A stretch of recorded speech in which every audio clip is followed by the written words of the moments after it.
to revolutionize the future of social media.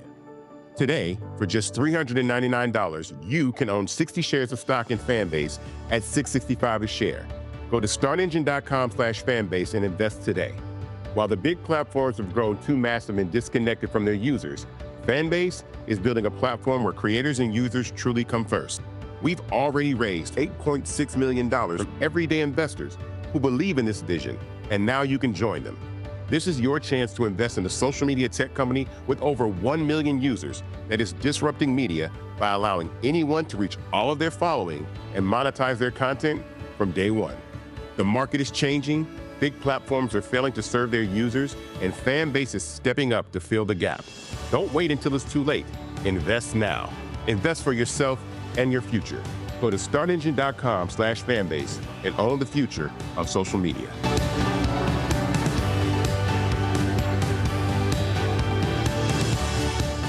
Folks, Black Star Network is here. Hold no punches! I'm real revolutionary right now. Black power. Support this man, Black Media. He makes sure that our stories are told. Thank you for being the voice of Black America, Roland. Stay black. I love y'all. All momentum we have now, we have to keep this going. The video looks phenomenal. See, this difference between Black Star Network and Black-owned media and something like CNN. You can't be Black-owned media and be scared. It's time to be smart. Bring your eyeballs home. You dig?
content.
Hello, I'm Isaac Hayes III, founder and CEO of Fanbase.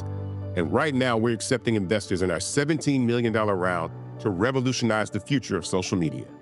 Today, for just $399, you can own 60 shares of stock in Fanbase at $6.65 a share. Go to startengine.com/fanbase and invest today. While the big platforms have grown too massive and disconnected from their users, Fanbase is building a platform where creators and users truly come first. We've already raised $8.6 million from everyday investors who believe in this vision, and now you can join them. This is your chance to invest in a social media tech company with over 1 million users that is disrupting media by allowing anyone to reach all of their following and monetize their content from day one. The market is changing, big platforms are failing to serve their users, and Fanbase is stepping up to fill the gap. Don't wait until it's too late. Invest now. Invest for yourself and your future. Go to startengine.com/fanbase and own the future of social media.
Today is Tuesday, April 8, 2025. Coming up on Roland Mark Unfiltered, streaming live on the Black Star Network. The U.S. Supreme Court has blocked a federal judge's order that would have required Donald Trump to rehire thousands of federal employees. This means they may remain without income. They are saving his ass again. Texas Congresswoman Jasmine Crockett is calling out the same administration that talks about cutting government costs for spending, guess what, $26 million for Donald Trump to play golf every weekend.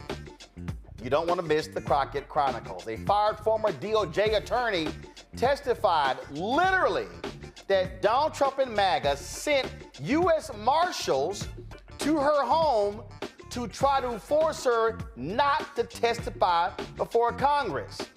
National Park Service got their asses lit up over Harriet Tubman. Now they've reinstated a photo and a quote of hers to their website, calling the edits, quote, unauthorized.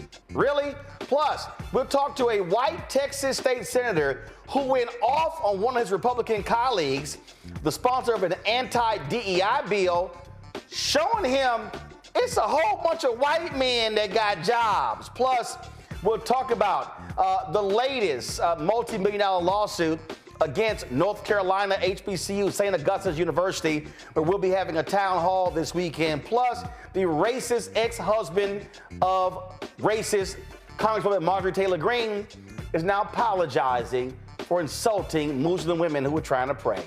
It's time to bring the funk on Roland Mark Unfiltered. On the Black Star Network, let's go. Whatever the miss, he's on it. Whatever it is, he's got the scoop, the fact, the find. And when it breaks, he's right on time and it's rolling. Best believe he's knowing. Putting it down from sports to news to politics. With entertainment just for kicks, he's rolling. It's on go, roll, y'all. It's Roland Martin, rolling with Roland now. He's funky, he's fresh, he's real, the best, you know he's Roland Martin now.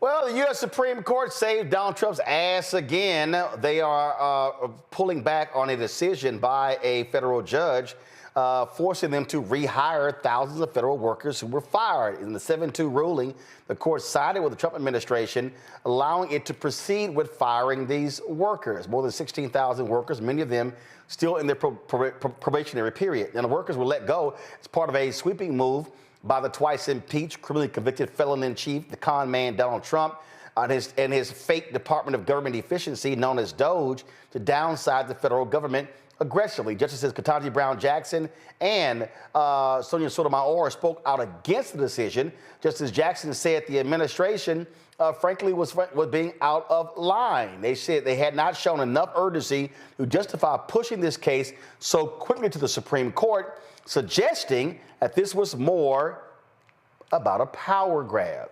You think? Other lawsuits still pending. One federal judge in Maryland has already blocked these firings in nearly 20 states in the District of Columbia. Now, you take this decision and you also factor in them allowing them to continue to fly people out of the country who have not gotten due process. And what it shows you is that the Trump administration, they are banking on this right Supreme Court allowing them to do whatever they want. My pal, Dr. Mustafa Santiago Ali, former senior advisor for environmental justice at the EPA out of D.C. A. Scott Bolden, he's an attorney here in D.C. Derek Jackson, state representative, Georgia District 68 out of Atlanta. Glad to have all three of you here. I suppose I'll start with the CAPA lawyer, Scott Bolden. So, Scott, let's go ahead and deal with the law here. Bottom line is, Donald Trump's whole strategy is, hey, challenge a lawsuit, go to the Supreme Court. He believes the Supreme Court is going to let him do whatever he wants. They don't want to go through the normal process. They want to fast track everything. And that's what Justice Brown Jackson was saying. Whoa, wait a minute. How in the hell is this case all of a sudden to us so quickly? Yeah, you know, the Article 3 courts, the circuits as well as the federal district courts, are saving our democracy right now. They're doing their jobs, Republican or democratically appointed.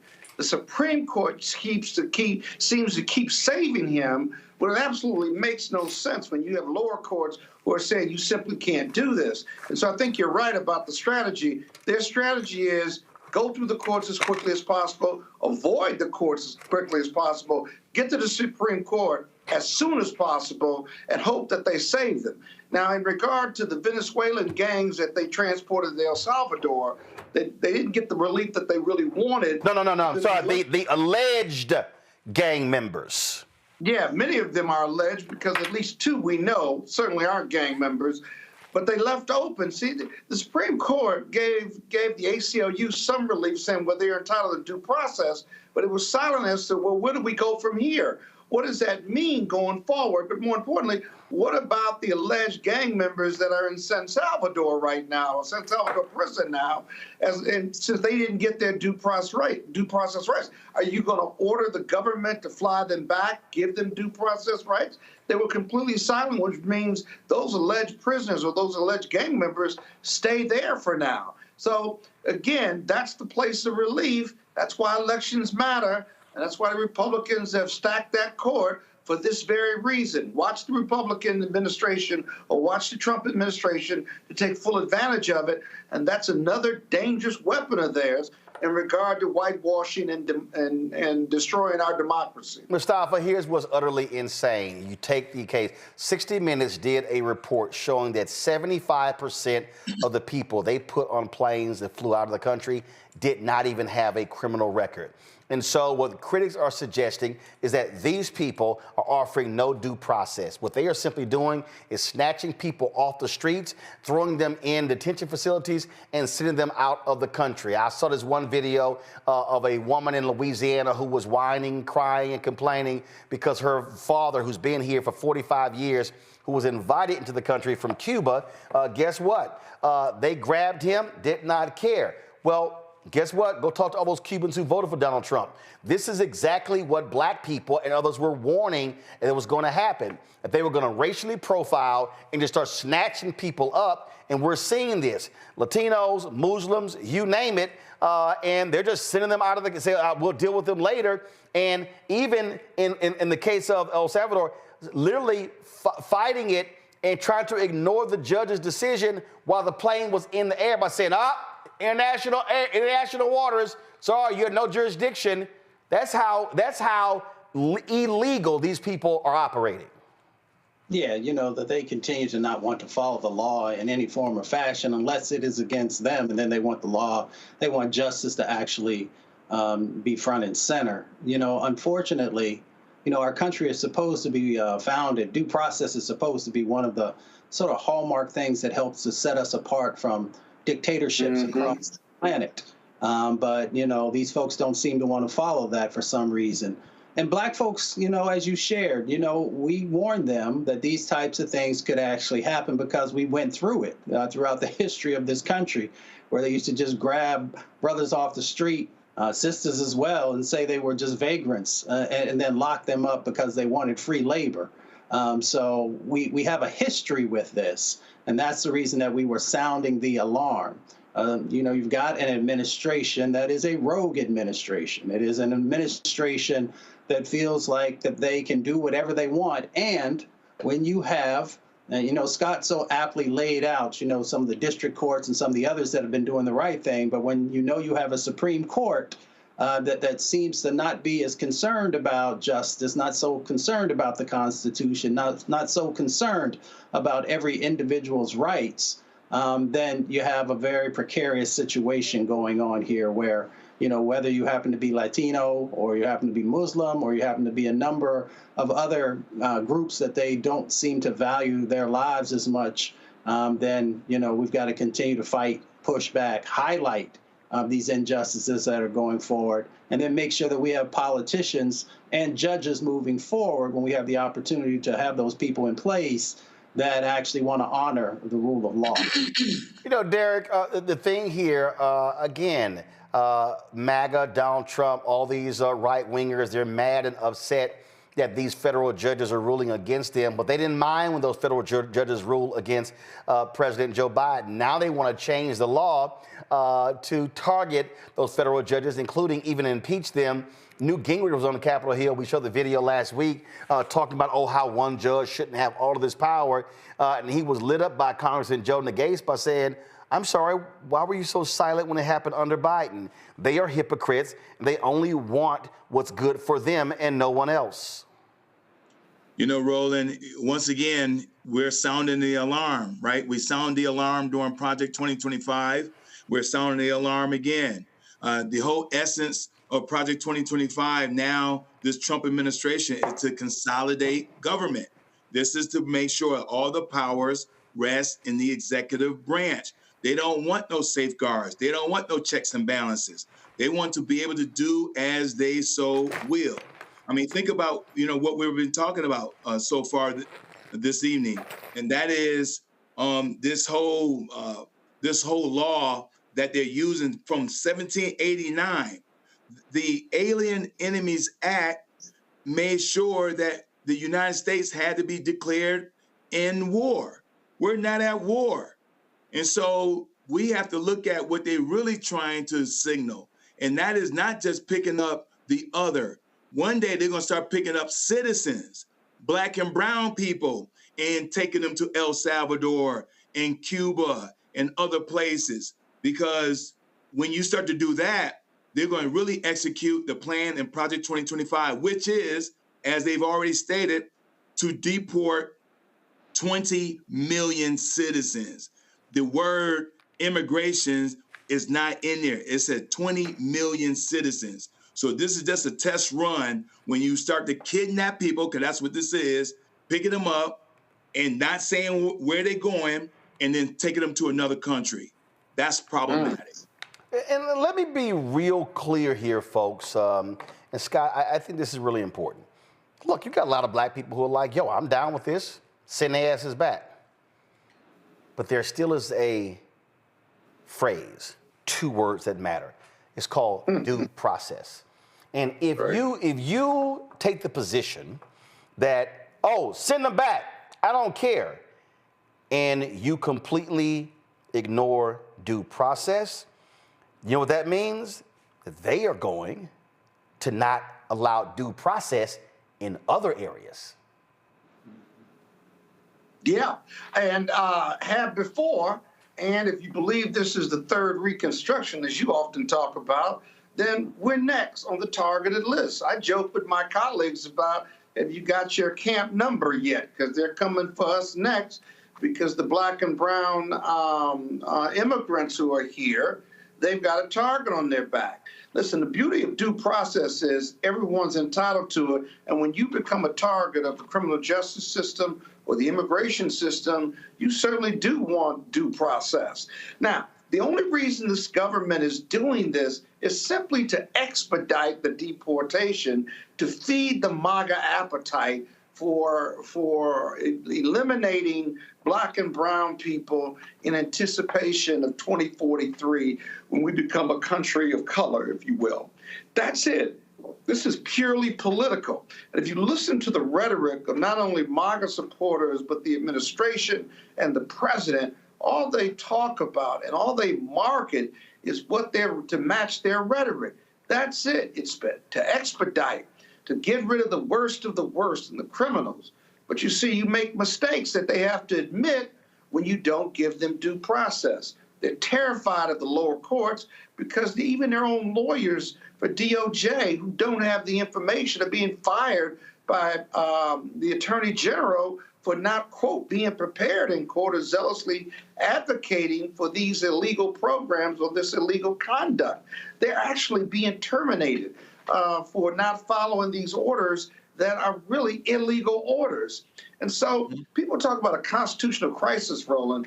We've been in a constitutional crisis from the moment in January when this new administration was sworn in and stuff. And the courts are trying to save us, but no one else is. Congress not going to save us. The executive branch isn't going to save us, which is why we got 2 years, 16 months, right, to try to take this House of Representatives back so we can have a legal mechanism to push back. Sure, we got to vote and register and vote up and down the ballot and all the other great stuff that you talk about. But in the end, it's beyond Cory Booker standing there for 25 hours. We need real power, and the first opportunity to do that is with this House of Representatives. Last point is the House of Representatives and the congressional vote in 2 years or 60 months is super important, because I can tell you right now, within 3 years of this operation that we call an administration, they're going to try to figure out a way, legally or illegally, for Trump to keep the presidency illegally for another 4 years. That's going to be the long-term challenge, but it's creeping up on us very fast. Yeah, it's about power. And again, Mustafa, if you are allowed not to provide due process in one area, what these thugs have shown is that they are then going to begin to apply that in other areas as well. Look, the Supreme Court, it says equal justice under law. And we can't, even if you somebody black watching and listening and you believe just send everybody back, you had better understand due process, because if there's any group of people who have a history with America not giving them any due process, is black people. Just ask every family that has had a history of lynching. Without a doubt. I mean, Dr. King laid it out for us. He said injustice anywhere is a threat to justice everywhere. He had real intentionality in sharing those words. Of course, in the moment, the things that they were dealing with, they saw every time that they made a positive step forward, that people were pushing back. And they were pushing back in a number of areas, whether it was, around access, or whether it was around housing, or a number of other things. You can go down the list of the things where he knew that we had to hold the line. So for brothers and sisters out there, I mean, I get the impacts that are happening in our communities. Everybody knows I done worked in a whole bunch of them all over the place. But we have to make sure that we are not allowing the erosion of justice to continue to happen. Because, we are next, unfortunately, in the crosshairs. Some would say we're already in those crosshairs.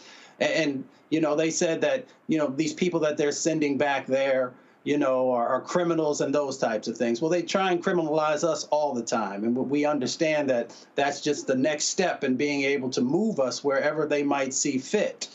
So we need to pay particular attention to what's going on. Yes, we have to focus on the issues that are happening inside of our communities, but we also got to understand that there is an interconnectedness to what is going on, and we have to be prepared to also make some investments in this space to make sure that we are not the next ones that find ourselves, in a number of black site locations across the planet. And I'll stop there so I don't get in trouble.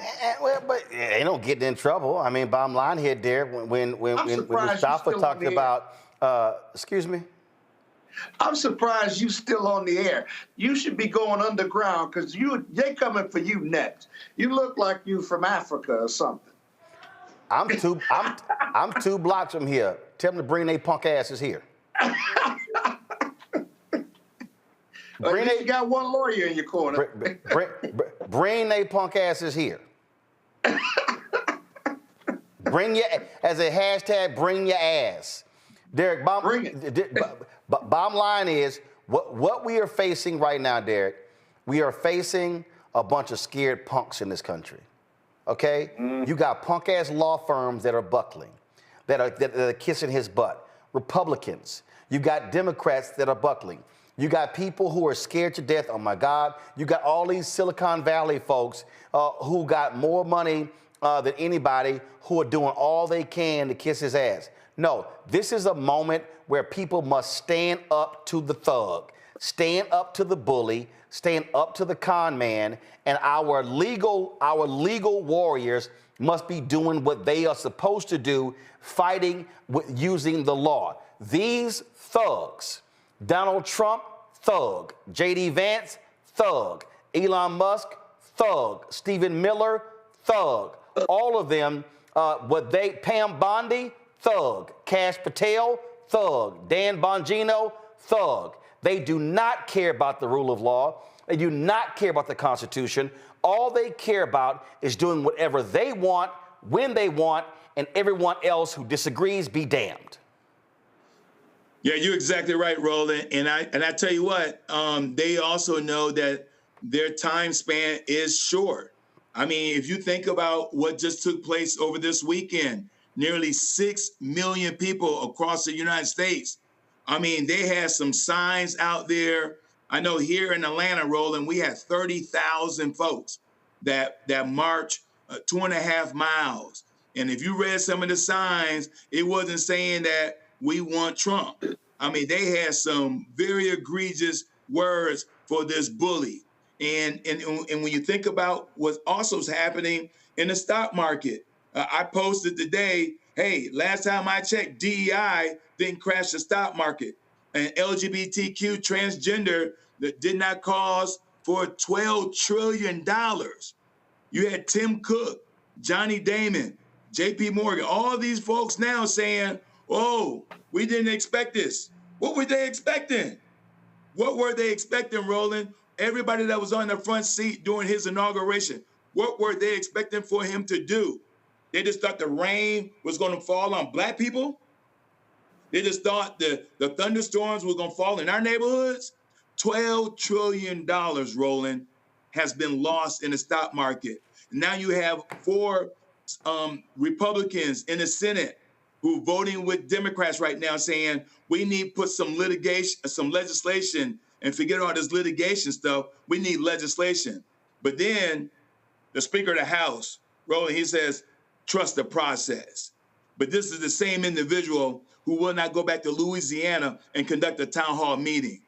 These bullies, these thugs do not want to face the music. And the music is that those 6 million people that were marching this past Saturday, they want that ass, point blank. And they don't want to face the music. But see, but what has to happen here, Mustafa, is you have to use everything at your disposal. This is not, let me be real clear, this is not about only marching, only protesting, only sending letters. This is about you have to attack these thugs on a legal front, a moral front. You must attack them on a grassroots front, on an economic front, on a political front. I mentioned this yesterday. Go to my iPad. Senator Richard Blumenthal, Democrat, this person told me tonight that he's holding up all Trump nominees going forward in the Senate. Blumenthal sits on 4 committees: Judiciary, Armed Services, Vet Affairs, and Homeland, and oversee many nominations. Dems building a wide-ranging nomination blockade in the Senate. That's Senator Richard Blumenthal. You also have same thing. You have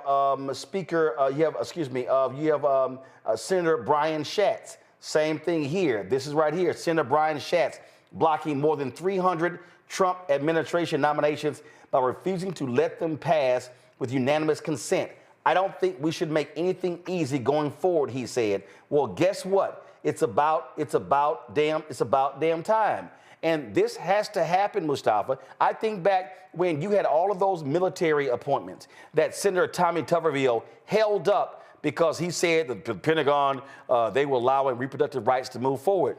And so if you're a Democrat, now that's what you do. Now you sit here and you create a blockade. You create a blockade. Right. You simply say, nah, ain't a damn thing moving. Ain't nothing moving. Listen, now mind you, I held out. But this reminds me, Mustafa, when I was a kid, we were eating dinner, and I wanted an additional piece of chicken. And my dad was like, you gonna eat them peas first. Now, first of all, I hate peas. No, I don't think you understand. The only thing I probably hate more than peas is the Dallas Cowboys. But it's a damn close second. I hate peas. I think peas are nasty. I think peas are horrible. And I know my dad gonna test me because he loves vegetables. I'm like, I can't stand them damn peas. So he was like, you ain't getting another piece of chicken unless you finish them peas. I guess we're gonna be sitting here at this damn table, people. We sat there Now, you got to understand, I stayed up late. I still stay up late. I go to bed at 3, 4, 5, 6 o'clock in the morning. I still stay up late. And I was sitting there and I was like, I know he can't outlast me. I said, so we were at that table about 2.5, 3 hours. Then he got mad. He was like, pack this shit up and take your ass to bed. He was hot. I ain't eat them damn peas. See, sometimes you got to take a stand. And so I took my stand against them peas, and guess what? Ain't a damn pea in my house. And if my wife wants some peas, that's on her. So you got to sometimes say, nah, ain't nothing moving. We gonna sit here. I'm gonna wait you out. They should sit there and say, we ain't moving nomination for the next 3 years.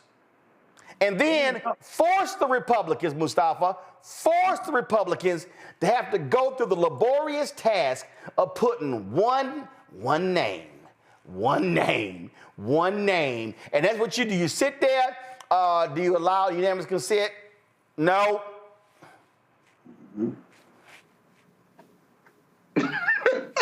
Nope. That's what you got to do, Mustafa. Shut it down.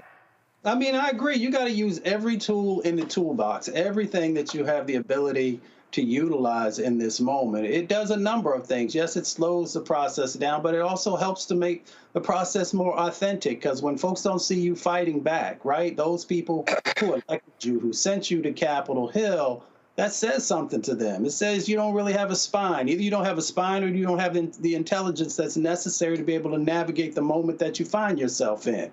So I have a problem, because one, if you don't have a spine, I don't need you to be there.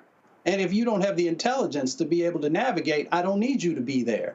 So you've got to do something in this moment to make sure that people know that you're serious about defending their rights, about trying to make sure that this country is more equitable, and to be able to push back against the injustice that continues to happen, both from the administration and from the co-signing that continues to happen on Capitol Hill. So you have the opportunity to make sure that you're doing something, and people will appreciate that. They understand that there's limited amounts of power, but if you build up those small pieces, then it has significance. So, you know, I always just say, get up off your butt and do something. And my daddy was no joke. My dad would be like, if there is a problem, you better come forward with some solutions before you sit down and have a conversation with me about it. So, you know, people, everyday people, are willing to stand up. You know, the brothers shared these different examples that are there. I'm big on the economics, because I believe one of the ways you get these people's attention, and we've saw it over the last few days with the stock market, is to actually be utilizing ways of hitting folks in the pocket. But there are a number of other tools. Me coming from the grassroots movement, I understand the power, you know, that's there in protesting in various forms, as long as it's nonviolent. Let me just say that. But, you know, we've got this moment, and we need to utilize it in a way that people know we're serious, that we're standing up for them, or we're standing actually in alignment and solidarity with them, and that folks are going to do what they can. Look, I told you my dad going to send me a text. Peas are good for you. Scott, hell no. You got to swing. Doc, here's the deal. If you have limited power, then you must maximize your limited power. Limited power don't mean no power. Roland, but wait a minute, guys. Be honest with your listening audience now. Roland, guys, he didn't eat the peas, right? But what you all don't know is I met his mama and daddy. His mama, when he was growing up, would fix him a separate cake. You damn skippy. A cake for the family and a cake for him, because he was so freaking spoiled. See, Scott. See, Scott, here's your problem right here. See, first of all, Scott. Scott, you're not smart enough to negotiate. See, Scott, here's what you don't understand. See, Scott, right here, see, here's the problem, Scott. See, people just tell you we're going to do something for you, and see, you fall in line. I don't fall in line. My brother. See, Scott, Scott, you see, you think you're a brilliant lawyer, but let me explain. I am. But let me explain to you how you outsmart your opponent. My brother's birthday is November 13th. My birthday is November 14th. My mama was like, I'm going to do a joint cake. Well, hell, I didn't want the same damn cake he wanted, okay? So I simply said, you know what? I want a cake with no icing. Well, guess what then happened? My brother wanted icing. What ended up happening? She had to make 2 cakes. See? That ain't what she said. No. That's where it started. See, you got to outsmart. You got to learn how to outsmart people, Scott. So I saw the loophole. I was like, I don't want no icing. Had to make a separate cake. See, Scott, you would have never thought of that, Scott. Scott, you would have never thought of that. You would have went ahead and went, yeah, you know what? You right. It's easier to have 1 cake. Hell no, we ain't gonna have 1 cake. Got 2 cakes. He was so selfish that he made his own mama cook a second cake. No. And their birthdays are 1 day apart. Guess what? Think about what type of son he is. If you had 2 damn kids in 2 damn years, it's gonna be 2 damn cakes. And she admitted this to me in person. She said, yes, I had to bake him a separate cake, Scott. I said, but why? She said, well, he is my son and I love him. I said, you know why I paid? Versus saying no. And you know why I paid off? Because mama right now is living in my house that I paid off. And guess what? Mama and daddy have a great ass life. So daddy like, good job making that second damn cake. See? I told you I wasn't lying. See, if you take care of stuff on the front end, they're gonna take care of you on the back end. See, I told you. Money. See, Scott, you ain't that bright. Go ahead and make your little point that you were trying to make on the topic at hand before you chose to divert the damn show with your little silly ass cake comment. Watch this. What was your question again? Yes. See, my whole question is, when you have limited power, see, you don't even remember. When you have limited power, you are to maximize your limited power and don't act like you don't have any power. Yeah, no, I agree. It took the Democrats a while to start implementing that, but you have to use all the tools in the toolkit, as Mustafa said. And then eventually, and the thing is, it also puts the Republicans in a trick box, right?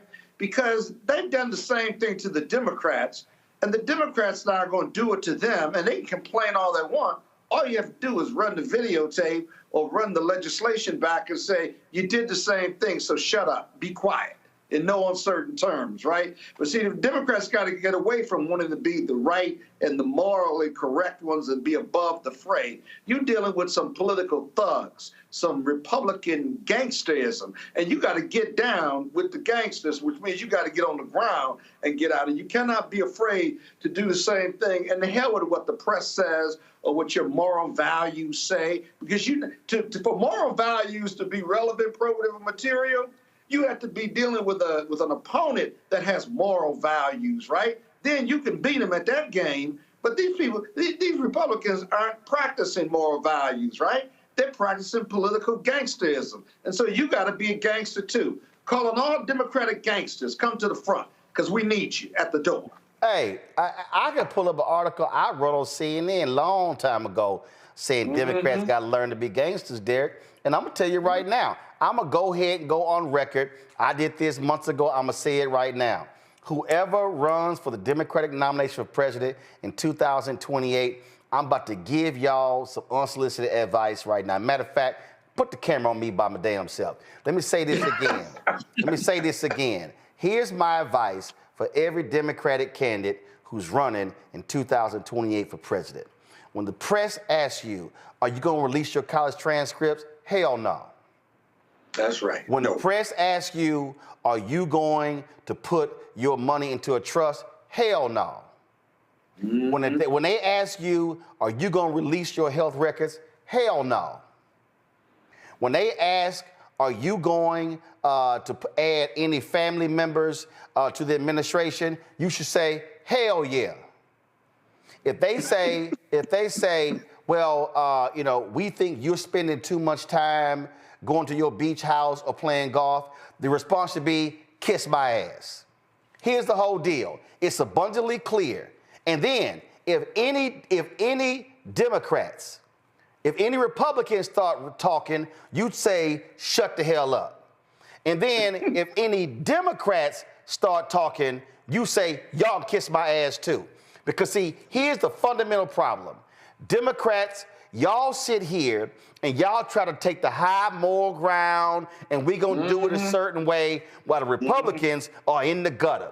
And so it's all bets off. Bottom line is, the voters have made it clear, we can elect you if you're a sexual assaulter. We can elect you if you cheat on your taxes. We elect you if you don't pay your damn bills. We can elect you if you lie. And my whole deal is like, so now, don't come to me thinking I'm gonna sit here and do all the right things. No, all y'all, no, damn that. That should be the attitude because this is about straight going gangster. Hey, and guess what? Since y'all didn't say nothing with that thug who you allowed back in the Oval Office, well then, don't be asking me to turn in all my stuff and turn in all my records. No, I ain't turning in a damn thing.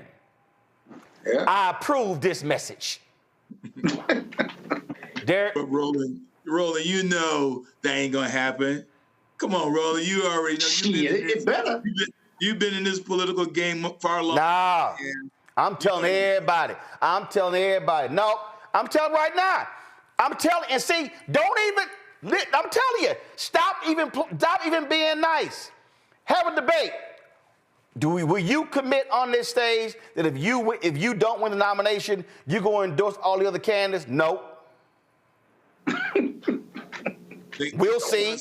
No, I ain't even, because again, it's clear that America has decided that the rules that it used to demand or call for folks to abide by, they've decided that, it's good for Donald Trump. So it's like, wait, I'm telling you, all this, oh man, let me sit here, let me think it through. Hell no, we ain't doing none of that. We ain't doing none of that. And the answer should be, I'm telling you right now, listen, I go ahead and volunteer.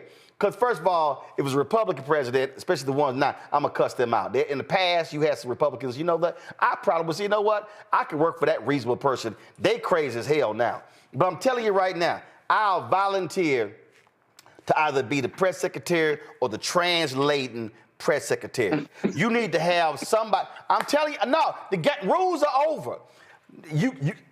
Hey, ask a dumbass question. That's a dumbass question. Next. No, we ain't even. See, I'm telling you, I don't have no patience for none of this anymore, Derek. I got no patience for any of it. I'm telling you right now, Democrats, start playing by the new rules. That's how y'all want to roll? Got it. That's how we gonna roll. Listen, Roland, I mean, you know me. I agree and second that motion. But in a large part, you're going to have political consultants like James Carville and them. They're going to say when they go low, they're going to say, you remember what Michelle Obama said, when they go low, you go high. And your response is she ain't running. We have to meet them where they are right now. That's the reason why when Barack Obama had an opportunity to put another Supreme Court justice, what happened?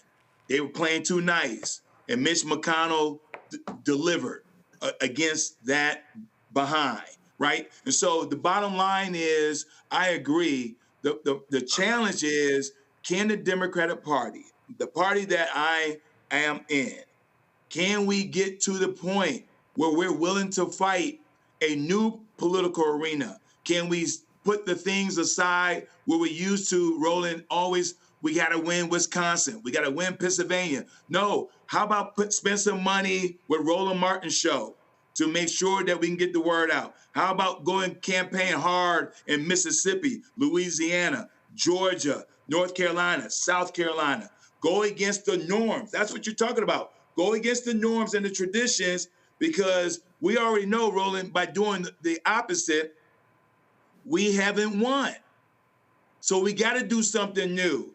And part of doing something new is to hold Republicans say, no, you can't tell me if I have something in the closet when you all elected a person with 34 felonies, 6 bankruptcies, and got 3 baby mamas. Come on. So I agree. But you know the Democratic Party ain't going to do that, Roland. Like I said, You better roll a different way. I'm telling you right now, I don't give a damn. All right, let me go to a break. We come back, y'all. Congresswoman Jasmine Crockett, she was going off on these folks, but also we gonna talk to a Texas State Representative. Young man, I saw this clip and I was like, y'all have got to get this white man on my show. A Texas State Senator just straight up called out a Republican by saying, damn, how many more white men do you want to get a job?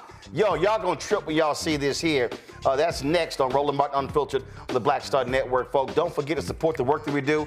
Ain't nobody else doing a show like this here. Ain't nobody else in black-owned media, but in mainstream media, ain't nobody doing a show like this here. They not keeping it real. They not being frank. They not being honest, and they damn sure not unapologetically black.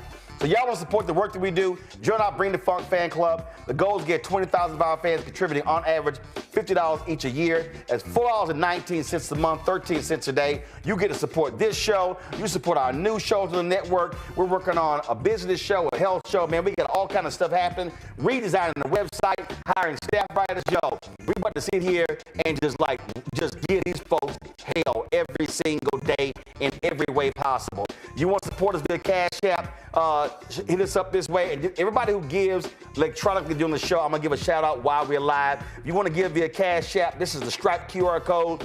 Click the Cash App button to contribute. You can use Stripe to also, of course, use credit cards. Send your check and money order. Please do me a favor. Put Roland Martin Unfiltered.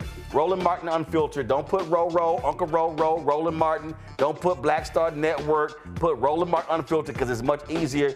We're trying to process the checks and money orders for the bank. P.O. Box 57196, Washington, D.C. 2003 7-0196. PayPal, R. Martin Unfiltered. Venmo, RM Unfiltered. Zelle, Roland at RolandSMartin.com, Roland at RolandMartinUnfiltered.com, and this is absolutely a damn green pea free zone. Back in a moment. On the next Get Wealthy with me, Deborah Owens, America's Wealth Coach, I'm sure you've heard that saying that the only thing guaranteed is death and taxes. The truth is that the wealthy get wealthier by understanding tax strategy. And that's exactly the conversation that we're going to have on the next Get Wealthy, where you're going to learn wealth hacks that help you turn your wages into wealth. Taxes is one of the largest expenses you ever have. You really got to know how to manage that thing and get that under control so that you can build wealth. That's right here on Get Wealthy, only on Black Star Network. Now that Roland Martin is willing to give me the blueprint, hey, Cyrus, I need to go to Tyler Perry and get another blueprint because I need some green money. The only way I can do what I'm doing, I need to make some money. So you'll see me working with Roland. Matter of fact, it's the Roland Martin and Cheryl Underwood Show. Well, should it be the Cheryl Underwood Show and the Roland Martin Show? Well, whatever show it's going to be good.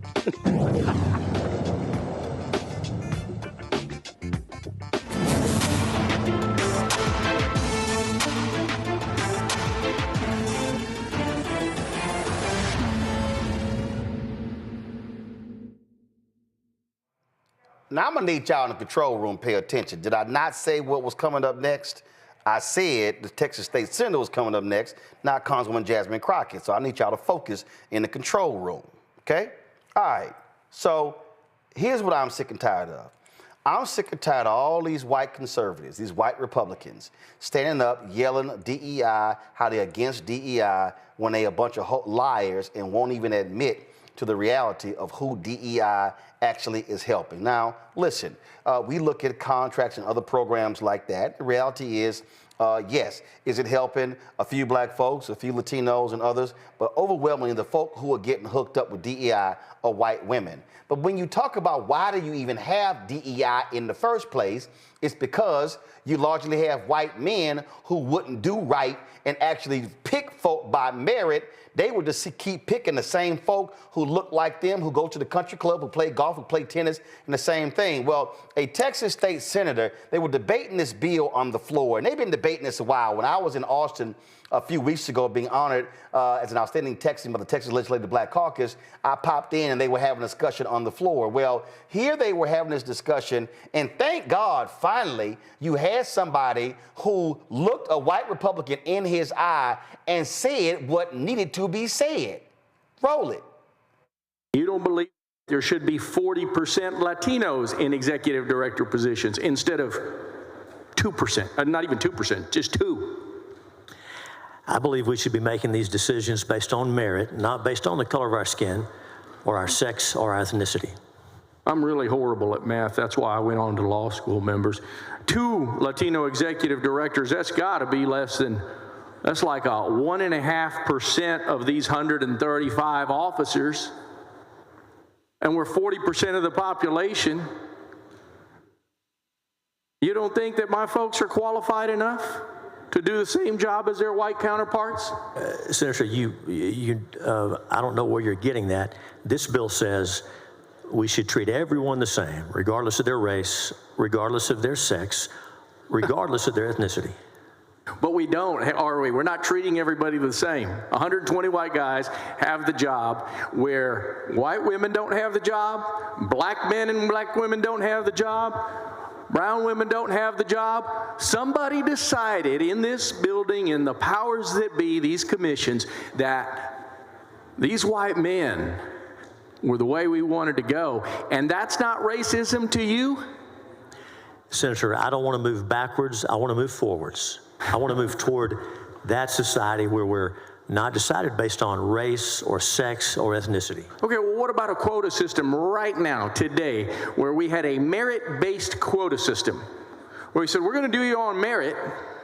What if Senator Miles puts up an amendment that says, is it going to be merit-based? I think we're going to see an amendment like that from someone in this room today. And what if there was an amendment to the amendment that says, okay, well, let's have a quota so that these agencies could be represented by people of color, qualified people of color, to the percentage of the population in this state. What's wrong with that? Senator, the most qualified person for the job, regardless of their race, regardless of their sex, without regard to their ethnicity, that's who we want. That's who the people of Texas need to be able to hire. As long as white men are doing the hiring. See? Thank you. I'm glad somebody non-black called it like it is. Because every time we have one of these debates, I'm just going to be real clear, y'all. Because this is I remember when Senator Chris Murphy and other Democrats, they were all standing around, dancing around. They sitting here trying to, no, let's not use the word diversity. Let's not use inclusion. Let's not use this here. Man, call this thing what it is.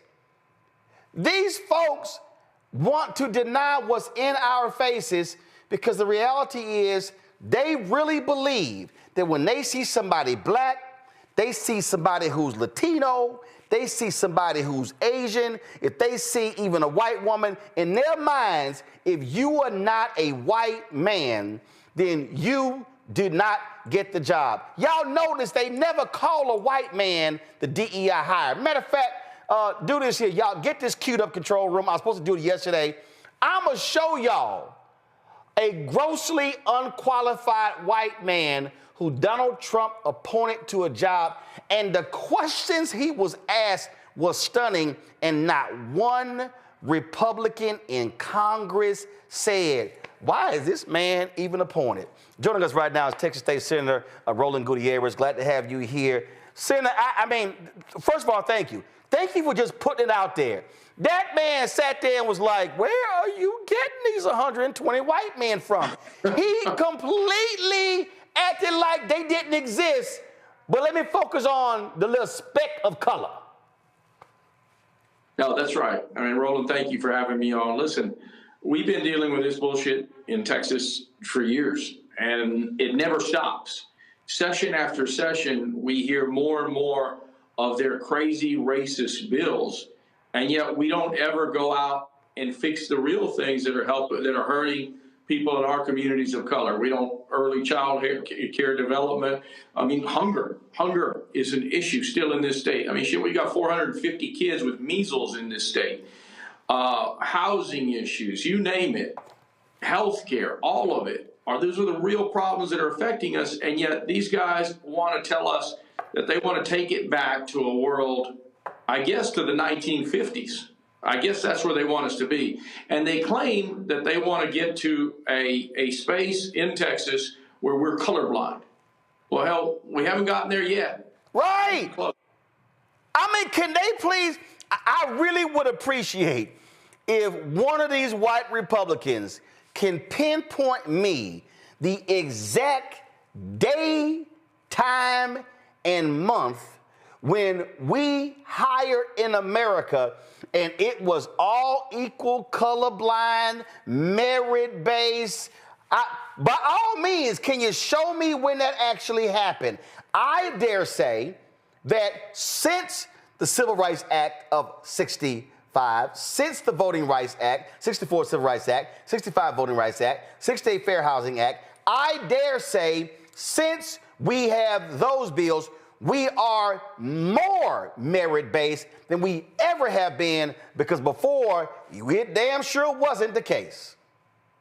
No, I mean, that's right. And and I know when you say quotas, people get a little bit offended about that, and they think, well, we're not there. Well, we've never had quotas to begin with.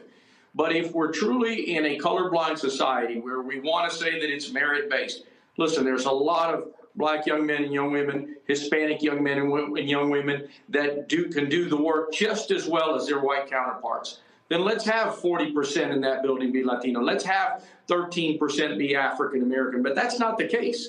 2 African American men are executive directors, 2 Latino men, 10 women out of the 135 executive agencies in the state of Texas. 10 white women, right? 10 white women, that's right. There you go. That's right. So let's be clear. Out of 4 people of color out of those positions, when we are a minority state. 61% of Texas are people of color. That's right. 61% are people of color. And these guys want to tell us that we live in a colorblind world, or they want to get us to a colorblind world. Hell, in that room that I was in, there's about 8 Confederates on the wall. Boom. How do we move on with, Robert E. Lee on the wall or somebody that looks like him? Well, when I was there, I did a whole video. I live streamed it of that big old Confederate memorial that's sitting right there on the lawn. And luckily across the lawn, they finally had a memorial point for African Americans. But that massive monument. See, this is the thing what grates on me when these conversations are held is that Democrats want to shy away from it. What you did is you put it in face. Now the only thing, this is the only criticism I have, Senator. This is the only criticism I have. And trust me, I know it happens naturally, and now this has happened for years. What happens is when we have these conversations, we often use the qualifier qualified. See, they only use that word when it applies to us. But when it comes to any of them getting hired, they never use the word qualified. So I start from the position that if you are considered for the job, that you are if you got hired, you are qualified. So I don't even use it. I don't even say, hey, we're looking for qualified. Well, that's just automatic. Of course we're looking for qualified. But they never do that. They automatically assume if they got the job, they white, they qualified. We don't even question their resume. And I'm still ticked off with that black woman who was crying over the water, we showed it on the video, and she was crying because of another black legislator came to her defense. But you had that white Republican, Harrison, who literally was questioning this woman on DEI, and she had to sit there and recount how many degrees that she has and what school she went to. And I'm sorry, I just can't accept anymore us having to show our credentials to prove our worthiness when they can just show up. No, I mean, I'm with you. We are equally as qualified as any of our white counterparts. My parents were immigrants to this country, and yet here I stand in the Texas Senate. a lawyer, just as qualified as the guy I was debating that day. And yet, you know, the jobs that are going, the big jobs in this state are going to white men. Let's face it, because they knew somebody. They knew a guy. Had nothing but qualifications. Call it what it is. And that's the deal. They knew somebody. And see, I just believe that you just got to call that thing a thing. And it has to be when what you did. You like, so basically, are you trying to explain to me in a state this diverse, 120 white guys, you trying to tell me that out of the whole state, only 4, because you said 2 Latino men, 2 black men, right? That's right. So that means that for all these jobs, there wasn't one black woman, wasn't one Latino woman who was eligible. So you had 2 Latino dudes, 2 black dudes, 10 white women. That's 14 out of the whole state. And part of the thing about DEI is forcing you to recruit at different places, to solicit different input, to post a job different places. That's all DEI is. It is to expand your horizon. They want to keep it white, tight, and right. Well, the very argument that they have is that DEI, this is what Brian Hughes said, that just having these types of diversity, equity, inclusion programs, that just the mere mentioning of them leads us to be racist. It's the most nonsensical thing you've ever heard, because we're nowhere near any kind of colorblind society, not in this state, not in Texas. Just their argument is so flawed, and we have to push back. We as minorities, as Latinos, as African Americans, we've got to push back against what's happening in this state, because we deserve better. And, you know, we've been fighting for people for a long time. We're going to continue to do so. So I had a black state official from South Carolina who stood up, had him on the show the other day, J.A. Moore. And I asked him this question. I said, well, Rep, I got to ask you, where were the white women? Did they say anything? He's like, no. So they're in Texas. Are white male Democrats, are they as aggressive in this as you are? I know with Senator, I saw Senator Boris Miles, my frat brother, when he spoke on that day when I was there. Are white female Democrats saying something? Because here is the other issue that bothers me. First thing that bothers me, anytime we talk about these programs historically, black folks was the ones sitting here leading the charge. And I've challenged Latinos saying, yo, I'm gonna need you to step up. So then you have black and Latinos stepping up. My problem a lot of times is Asian Americans are real quiet. Pakistani Americans, people who actually benefit from programs, are quiet. But white women benefit more. You already gave the numbers. 10 of them, 2 Latino men, 2 black men. Are white women Democrats? Are they being as vigorous in speaking out against this bill as you are, as Senator Boris Miles, as Senator Royce West? Well, you know, they're doing their part. But to your point, we hold up, Senator. Now look, you a straight shooter, and you call them straight. If we gonna do it, Senator, let's go ahead and go there. Well, Roland, are the white female Democrats doing enough? We can always do better. We can always do better. And I'll tell you, this is what's happening right now in Texas. We literally need to get black people and brown people on the same page. And that might sound odd to you, but we're in this thing together. Yep. And we've got to fight back against the injustices in Texas. And to your point, white women, we are getting killed in this state on everything. Yep. On everything. They are taking our civil liberties away in this state. They are attacking Hispanic communities like you cannot believe. You have a guy that this governor, this white governor, let a guy out of prison, pardoned him. The guy killed a man who was a Black Lives Matter protester. He shot him with his AR-15. We talked about it. Point blank. And this sick son of a bitch governor that we have pardons the man, releases him from prison after 4 years. If you and me would have shot somebody, we'd be on death row right now. Let's face it. Yep. But some white dude kills a Black Lives Matter. A racist white dude. A racist white dude. Who killed a white guy. Pardoned. He gets pardoned. And so African Americans in this state and Latinos in this state, they could run this state if they got together and so chose to do so, and so chose to fight against these injustices in this state. I don't know how to wake people up. That's my fault. Well, I don't know how to anger people enough. You know that what happened to me in Uvalde, Texas, happened to those families. Was a wake-up call for me because it changed my whole worldview. I changed my whole worldview for life and what my purpose was. But we got to wake up, Roland, because these people are killing us, and that's not hyperbole. Oh, yeah. Listen, I'm a native of Houston. My parents are natives of Houston. My grandparents, maternal grandparents, migrated from Louisiana to Houston in the 30s. My paternal folks are from Texas, roots going to East Texas.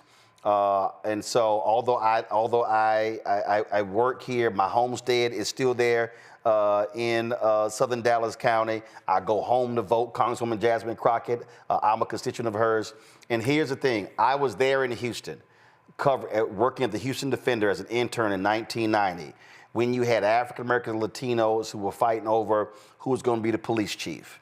And then I've seen the fire chief battles. I was there in Dallas when they were battling over the school district. One of the reasons why the Texas Education Agency took over the Houston Independent School District, because Latinos on the Houston School Board were trying to freeze out black folks. That infighting led to the TEA takeover right now, the largest school district in a country taken over by the state. And so you're absolutely right. But I think two things have to happen. I think there has to be, and this is just somebody from the outside, I think there has to be an internal Latino conversation because, and I've got Paola Ramos, a bunch of other books, John Leguizamo has talked about this here. You have some Latinos who identify as white and who don't identify as brown, who are about assimilation. So you got to have that internal conversation. And then the twofer conversation, and I believe there needs to be real town halls around the state, and I will be happy to come back, moderate them, broadcast them, do whatever. Well, we got to put black folks and Latinos in the room together and say, yo, the numbers are there if we actually align, but trust me, we ain't in power if we are sitting here fighting one another, and why MAGA Republicans in Texas, Greg Abbott, Dan Patrick, are destroying the future for our nieces and nephews and our children, and it's going to be a screwed up future if we do not align. No, that's right. And I'll give you a third point about the Latino conversation. We have a lot of young men that are switching to the other side to vote for this MAGA agenda.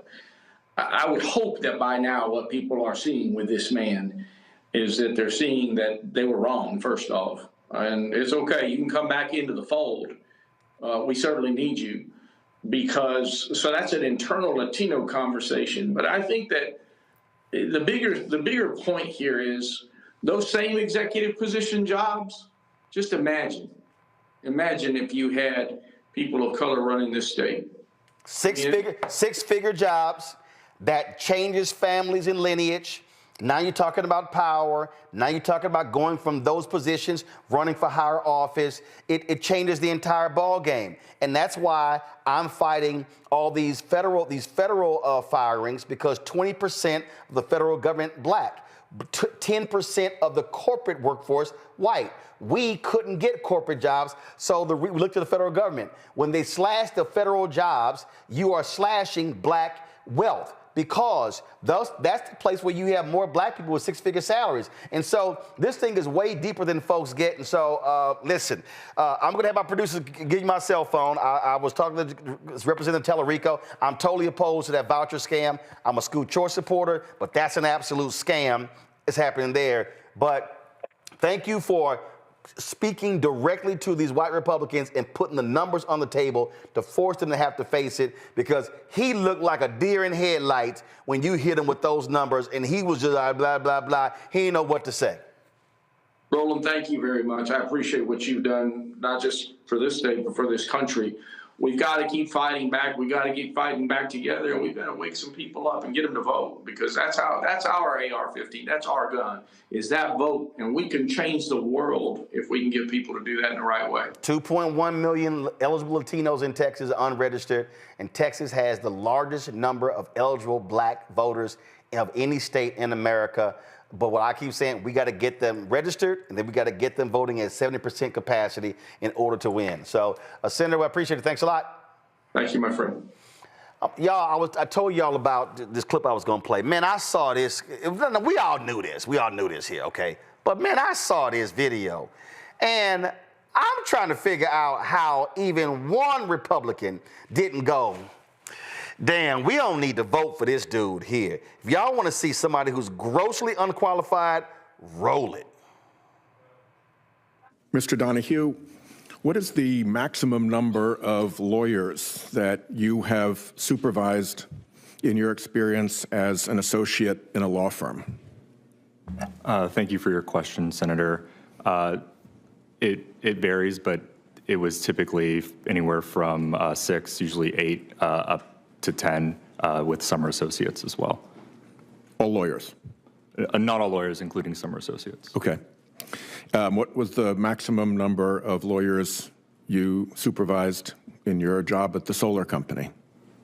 None, Senator. Not at the solar company. In your work as an associate in the Buffalo law firm, did you hold yourself out as an environmental attorney? As an environmental lawyer, I did. You spent 1 year and 6 months practicing law for that firm in Buffalo, correct? I was located in that firm in Buffalo, yes, Senator. Yeah. And you were terminated by that firm after 1 year and 6 months? That is correct, Senator. If I may just add some color to that. Well, I have pretty short time, so we can follow up with QFRs, because I promise you there'll be QFRs on this. Have you practiced law anywhere else other than that as an associate in the firm that terminated you and in the solar company where you supervised no lawyers? Senator, I have not.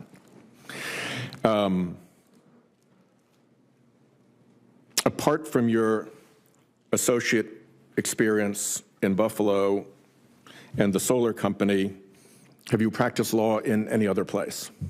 I have not, Senator, but I was at the agency before in the first Trump administration. Not in a legal position? That's correct, Senator. Have you ever taken a deposition? I have not, Senator. This is probably the closest I've ever come to that. Have you ever tried a case to verdict? No, Senator. In the firm and at the solar company, we relied on, in the solar company, we relied on outside counsel. So you were providing inside advice at the solar council rather than active litigation work? It was an in-house counsel role, yes. But have you ever argued a motion? I have not, Senator. Court? But as you know what a motion in limine is? I do vaguely, yes. Well, you should have been better prepped, because John Kennedy asks this question. Yes. Have you ever authored and signed a legal pleading? I have not, Senator. But there was a gap of several years between your graduation from law school and when you entered the bar in Washington, D.C. During that period, did you take the bar and fail to pass? I did one time, Senator, yes, but there was jurisdiction? What, sorry? In what jurisdiction did you take the bar and fail to pass? Senator, but there was a gap before I actually took the bar. I wasn't sure if I actually wanted to go and practice law, to be frank with you. Under what circumstances would you counsel the EPA administrator to violate a court order? Senator, thank you for that. I would never counsel the EPA administrator to violate a court order.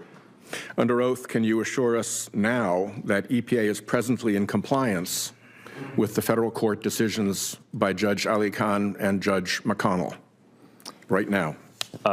Senator, I believe that the agency is. When a public official makes public accusations of criminal activity with no credible evidence to support the accusations, what legal liabilities and concerns does that raise? Senator, as you mentioned in opening, potentially defamation, that sort of thing.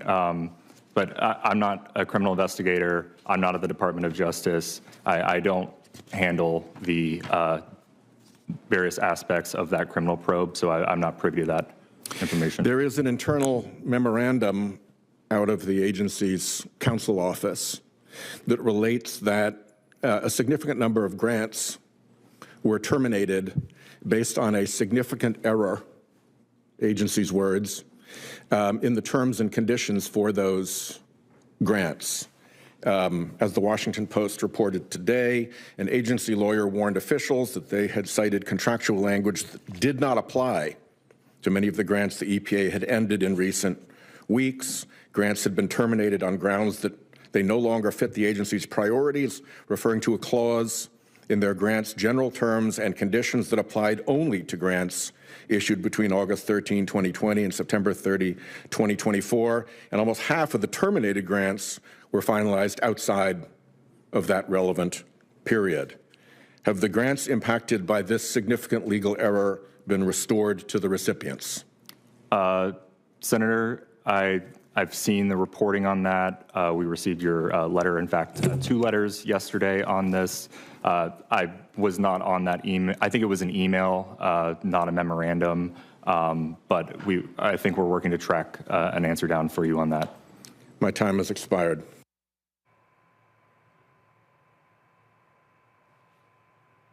Scott, that man probably wouldn't even gotten to a sit-down interview with you. What was his position he was being reviewed upon in the committee? What was his position? He was a legal position? He was going to run the environmental agency, EPA? I think he was going to run the legal department of the EPA. No. Hold on. Let me see. Hold up. Yes, he was nominated to supervise 200 EPA lawyers. Okay, so here's the problem with the lack of experience, especially in lawyering and giving legal advice and counsel. The problem is, without the experience, you don't know what you don't know, including hiring people who are competent around you to advise you, one, but you don't even know what you don't know. So people can come to you and advise you, but they may have agendas, and because you don't have the experience, you don't know whether they got an agenda or not, whether it's been cross-referenced or cross-checked or thoroughly researched before you go give. God, the man had never even done a deposition. Well, I'm getting to that. So I'm talking from a management standpoint. He's never done a deposition. He's never signed a legal pleading. Now, he can argue that DOJ would be doing all the litigation, but to go to DOJ, you've got to brief DOJ, and you got to be able to give them advice and counsel or strategize with them on what the best approach is. Otherwise, they're going to just do whatever they want to do without you being able to have that experience. This isn't nuance. This is real and practical experience. So, no, he's not qualified to be general counsel for EPA, at least not based on that clip and not based on that testimony. And if they're getting rid of all the non-appointees in the legal office of EPA, that's even worse. Because, you know, you got cats and women in those positions, been there 20, 30 years, and they can recite the law or decisions off the top of their head and brief you on it in a way that you find reliable. So I'm not disagreeing with you. I'm laying out for your listening public as to why this is a problem beyond the fact it just borders on the nonsensical. Okay, I'm going to translate, Mustafa, what Scott just said. Mustafa, I'm going to translate what Scott just said, and I have been trying my best not to cuss. A lot of our followers be like, Roland, please don't cuss. I got my kids watching. So y'all, do me a favor. Turn the TV down for 10 seconds. I'm gonna start counting, and you can turn the television down. Because see, in this moment right here, I have to say it in a way that is a proper translation for what Scott just said. So if y'all do not want to hear me cuss, I'm gonna do a countdown. 10, 9, 8, 7, 6, 5, 4, 3, 2, 1. Turn the volume down. The translation, Mustafa, for Scott, all that he just said is, he don't know what the fuck he doing. He ain't got no fucking clue what he is doing. Y'all can turn the volume now back up. Mustafa, you worked in the EPA. This is a perfect example of somebody grossly unqualified. Anthony, go to my iPad, and guess what? Here's the headline. Republicans back EPA pick despite questions about qualifications. Now, for all y'all who were wondering, oh my goodness, who are those Republicans? So when you hear these assholes talking about this here are the individuals. This is the majority. These are the Republicans. Shelley Moore Capito out of West Virginia. Kevin Kramer, Cynthia Loomis, John Curtis, punk-ass Lindsey Graham, who kisses so much MAGA ass, he's now brown-faced.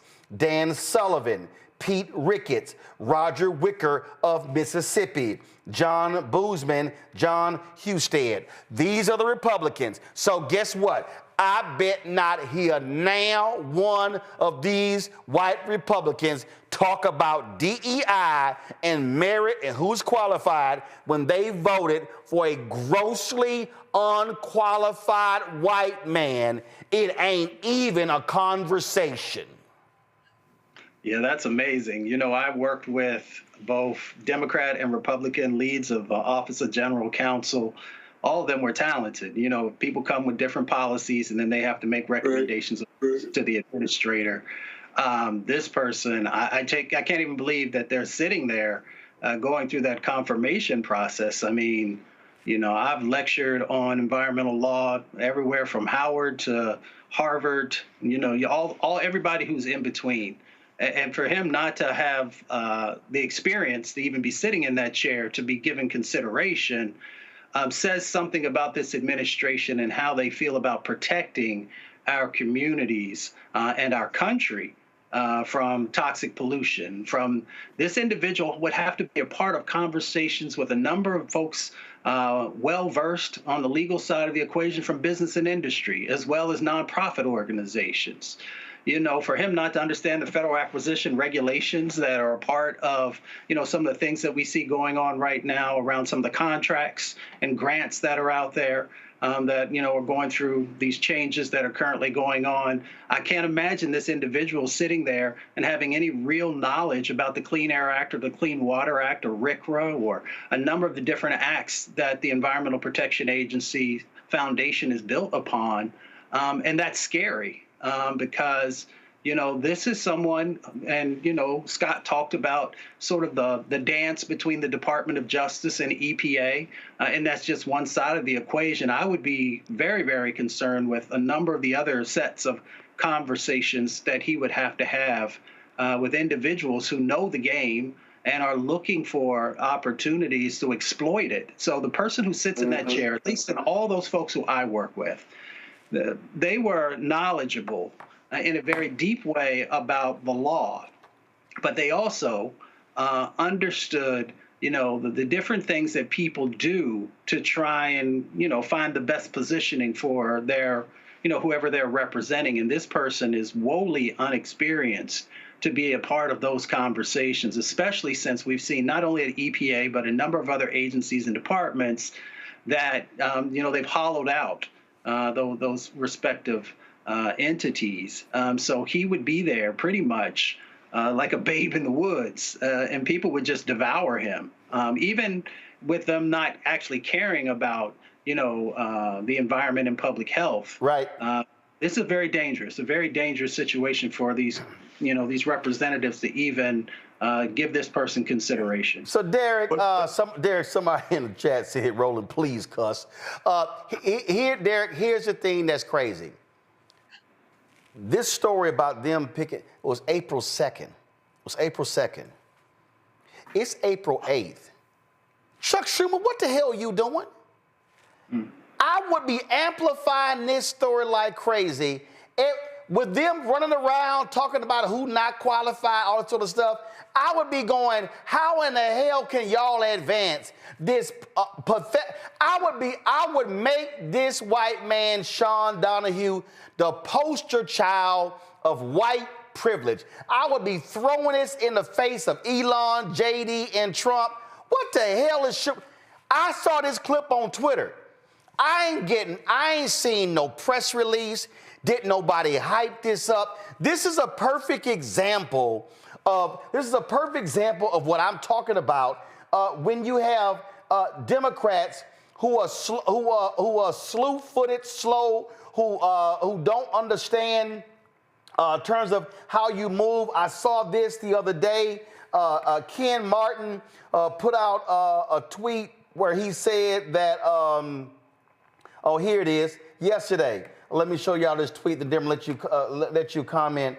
We are launching a new DNC war room. We're going to compete in every information space and put Trump and the Republicans on the defense every day. At this very moment, Trump is actively wrecking our country. He can't go unchallenged. Say, dog, this is a perfect example. If I'm him, I'm saying to Democrats, don't y'all say another damn word about merit and DEI with this pathetically unqualified man.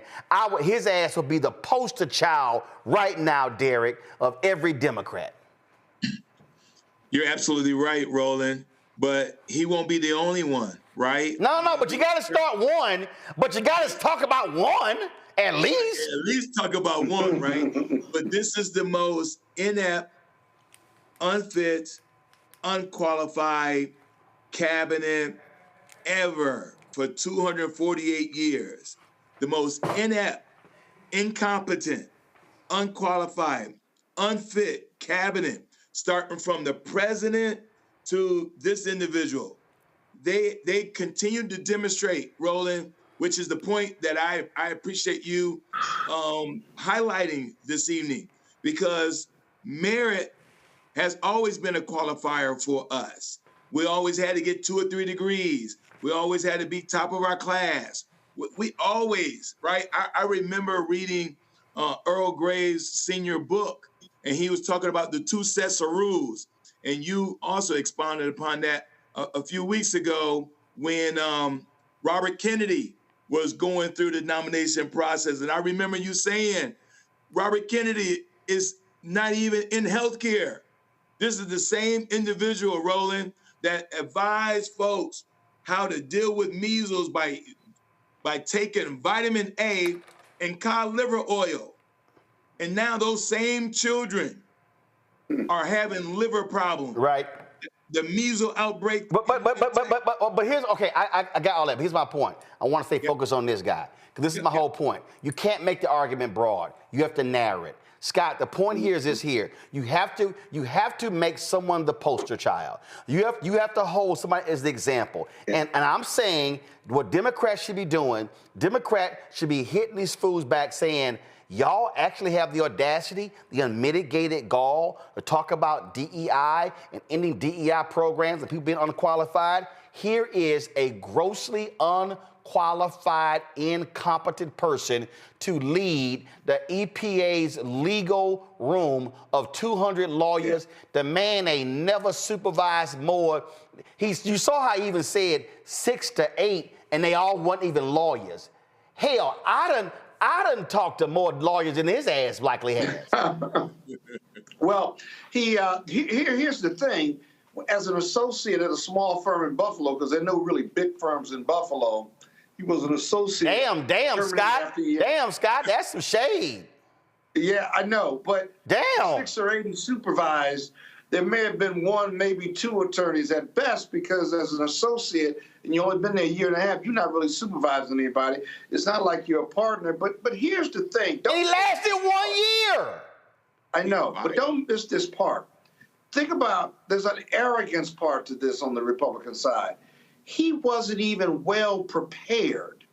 They could care less about his qualifications, but they could care less about him being prepared to either shield or cover his lack of experience to be, if he was young, if he was brilliant, if he was competent, and he was well prepared, he would present 10 times better.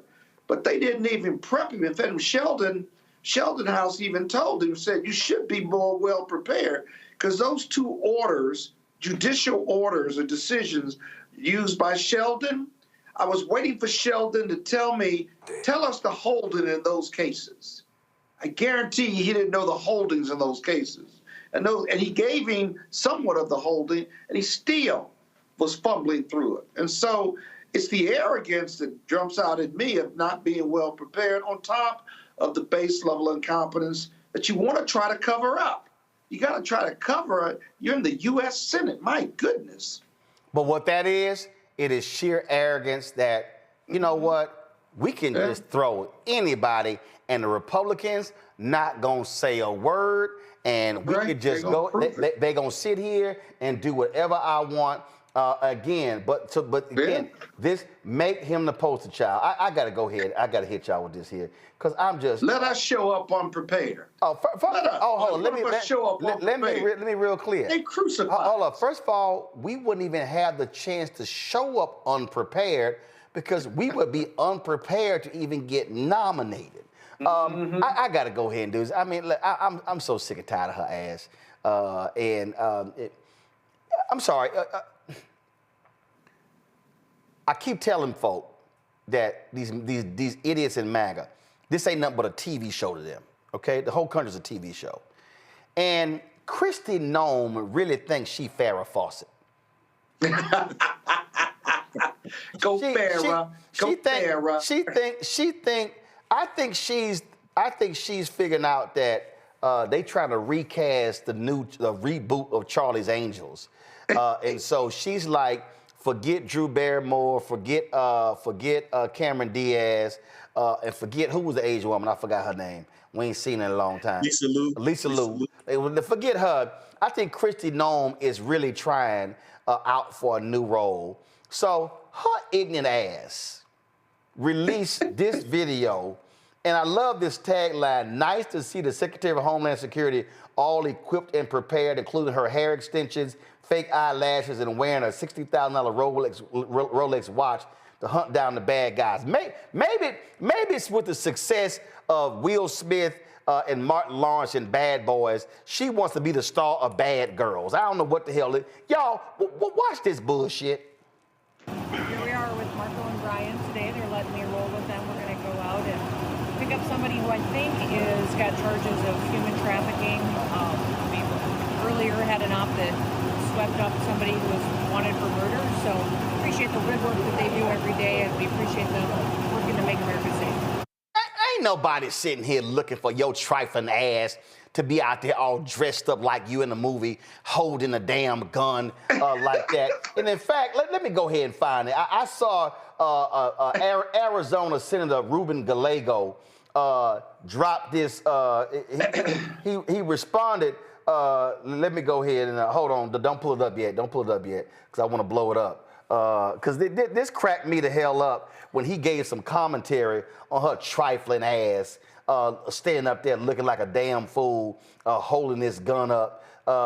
And so hold on one second. And this is a Democrat. You can tell he loves guns. I think I can tell if this is Ruben Gallego or if this is Robert Patillo.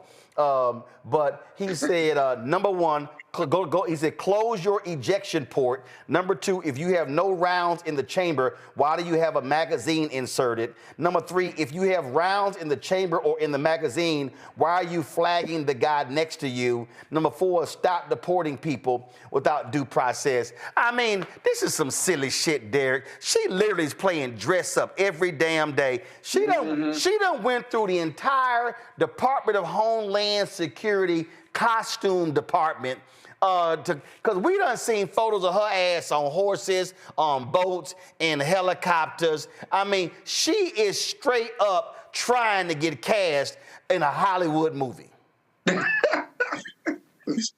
Hey, Roland, she wants to be the modern day G.I. Jane Part 2. But the reality is, as a retired military officer, he's exactly right. She is holding the weapon wrong. She's exposing everything that you should not do. This clearly demonstrates again, which is the point of your previous segment, and that is they are unfit and unqualified individuals. And when you have that, they continue to demonstrate that they don't care. They don't understand policies. They don't care about policies. They don't care about national security, and they don't care about the person they're standing next to, because I'll be afraid, Roland, if that weapon was fully locked and loaded and ready to go, that individual very well may not be breathing anymore, because she can very well discharge a weapon that would take him out. Yeah, so again, listen, I done shot a gun twice.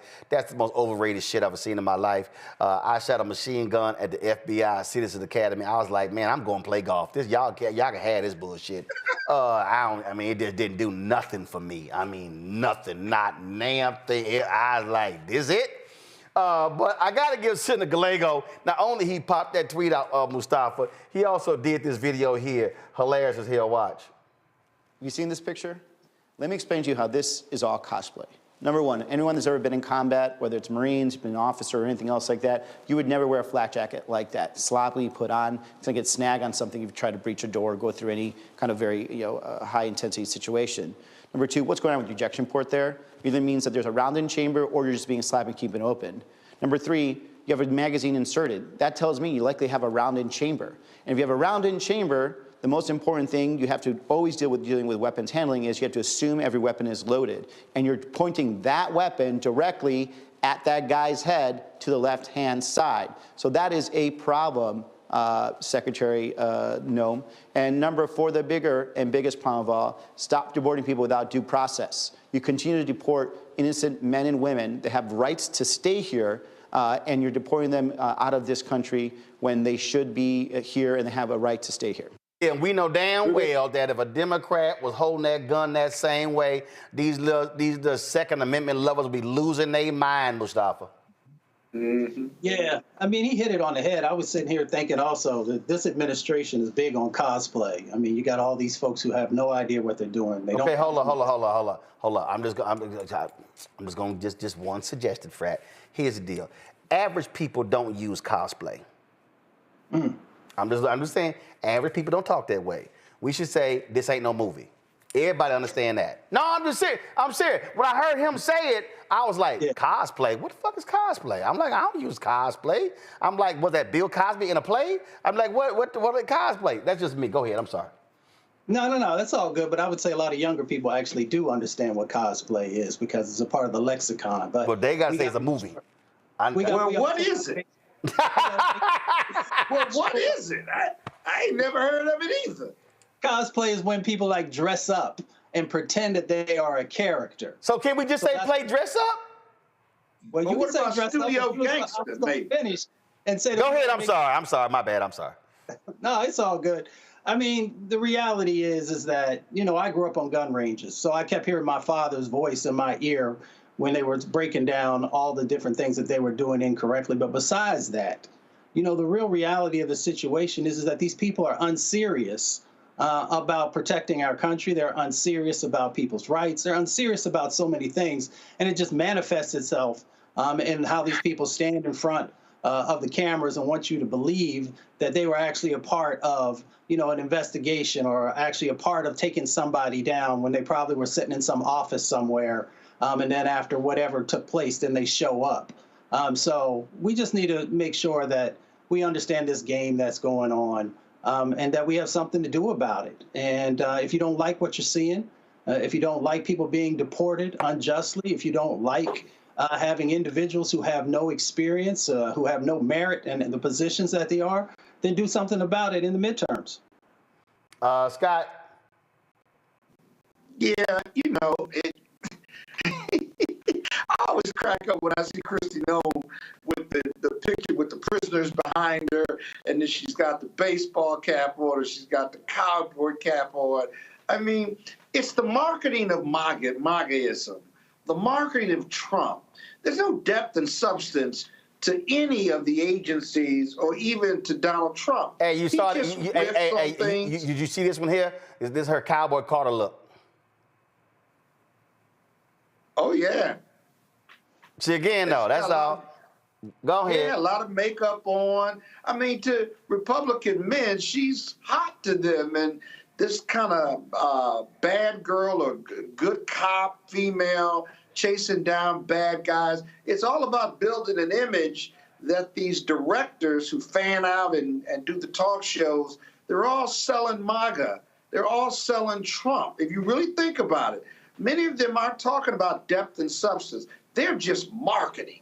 Everything about the administration is marketing, whether it's Caroline Leavitt or the heads of these agencies, or even Donald Trump. All he does is market. Every time he does a press conference, with or without an agency head, or if he's presenting something, he riffs on all of these talking points and these conflicts, or what do you call it? His what he hates about America, and it's just reinforced marketing. And people who are not college educated, who are the least lost and left out, poor working white Americans, or Fox 5 or Fox News, they listen to all of this rhetoric that is just rhetoric. He speaks in hyperbole, and he reinforces it every chance he gets. They're rapists and murderers, and we got to get the Venezuela's gangs out. And he's just riffing, and it's all lies. Most of the things coming out are not just untruths, but they're just lies, and the data is counter to it. But it comes in such overwhelming fashion, even the media can't just keep up with it. You talk about Melman having a rapid response team. That's good. But the Republican rhetoric and lies just comes so fast, you forget about all the nonsense that they say.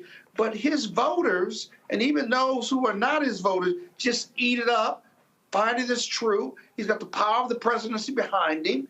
Nobody challenges it. And so it becomes his truth and the truth of his voters and stuff.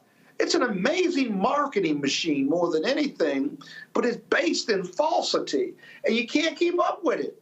That's one of the best. He's one of the best marketeers there are. Until we keep up with it, and until he drives us into a recession, Democrats have got to be able to blame him for the recession, blame him for inflation, right? But give Republicans an alternative. Democrats and all voters an alternative to him, not an alternative that they don't like. Not only blame him, but tell them their story and how they're going to make it better for them. Until we do that, I'm sorry, the Republicans can continue to get reelected if they're better marketers than the Democrats, and right now they are. But this is the point that I was just making when we talk about holding that guy up. You have to understand narrative. Also, we're living in the age of social media, Derek. This is not the days of newspapers where it comes out the next day, radio and television. It's now immediate. If you are not crafting a message that has memes, using photos, using videos, then you're not telling a story. And that's what I'm talking about. That's why I'm saying I would make Sean Donahue the face of no talent, no merit, and I would say, oh, you dumbasses want to attack DEI, but y'all voted for this fool. I would embarrass them. I would beat his ass across the head every single day and say, this is one of the most unqualified people that have ever come before us, and you fools just voted for him. But they are too nice about it. Go ahead. Yeah. Yeah, again, Roland, you're absolutely spot on, and I agree with Scott and Mustafa. You know, the only 2 points I would add, Roland, to the point about social media and pushing that narrative is that we'll be telling the truth. See, that's the difference between Don the Con. Every time I get on media, I call him Don the Con. I do not call him a great marketer. He is not a marketer. I'm in marketing. That's what I do.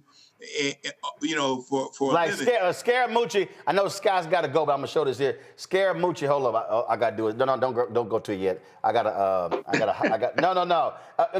Because literally I was sitting here, I was looking at these Twitter comments as he was talking, and I saw this. He's a perfect example that when you talk, because you said marketing, literally as you were talking. And I know this is Anthony Scaramucci, and we know he was a Trump supporter in the first time. But this, we talk about marketing. Matter of fact, here to go. Hey, Keenan, do me a favor. Put this on a T-shirt and put it on our site. MAGA chose between woke or broke. They chose broke.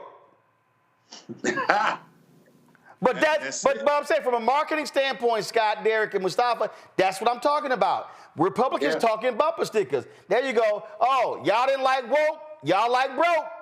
Boom. Yeah. Scott, now you got to go. All right, Kappa. Later. Oh, and Scott, thank you. I gave you money today, and you didn't mention money. No. See, Scott, right there. That's how arrogant your little ass is. See, I was just about to thank you for your, literally, I'm about to thank you, but your little ego, you ain't thanked me publicly for my donation. I was literally just about to say, y'all, today, Scott. Come on, let's have it. No, give it to me. I'm not going to do it till after you. No, I'm not going to do it till after you sign off. Thank you, Kappa man. No, I'm not going to do it till after you sign off. See, thank you for right there. Thank you for your support. Are you now giving it? Thank you. Are you now? Are you now Marvin Sapp? You gonna lock the doors? Come on, one time. You now Marvin? You now your fellow Kappa Marvin Sapp? You gonna lock the doors? Can't hear you. I can't hear you, dog. Come on. Just thank you one time. I'm not going to do it after you sign off. See, you begging for it. See, if you had simply allowed me to do it, I would have done it. But it's two other alphas on this panel, and we don't bow down.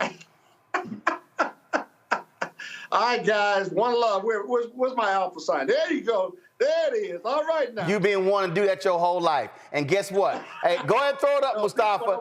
Guess what? I'm telling you right now, Scott. Scott, and I'm posting that shit on social. You throwing the alpha sign. So I'm just letting you know it's gonna be a screen. It's gonna be a screenshot. Go ahead, Mustafa. Go ahead, Derek. It's gonna be a screenshot of Scott wishing he could wear the black and old gold. Okay. There you go. Now get on out of here. Thank you. I appreciate it, Scott. Thanks a lot. Derek, go ahead and make your point. Then I'm going to go do this last story. Go ahead. Yeah, we definitely have to do a better job on making sure we tie that social media piece, because not only we'll be able to frame the conversation and the narrative, but the algorithm, I mean, Roland, you constantly talk about that algorithm piece as well. And so every time I get on social media, I post things like hashtag, Don the Con, hashtag convicted felon, hashtag, 34 felonies. And that algorithm picks up. So every time I get on my Facebook and Twitter and other platforms, that algorithm continue to follow not only what I'm doing, but everybody that follows me. And so we got to frame that conversation. And the second and last point, Roland, is this. We have to do this now more than ever before, because that midterm will make or break us, because in 2030, we get a chance to redraw the congressional lines across the United States. And the last thing we need at the state level, we got a little mini Trumper, and he thinks he's going to be running for governor next year. And he has pushed all of Trump's agendas. And so we got to look at this thing twofold, both at the federal level and at the state level. Racist Marjorie Taylor Greene married a racist. We showed y'all the video. Roll the video, y'all. This is video of her racist ex-husband who was literally cussing out Muslim women who were just trying to play. Roll some of this. That's really good.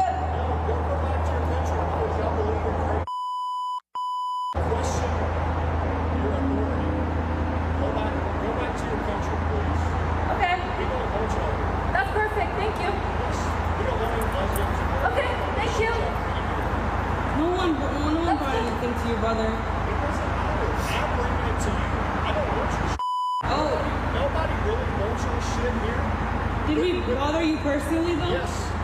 Okay, I'm sorry. You can. But see, like, y'all want to kill gays. Y'all want to do all kind of crazy. Where y'all from?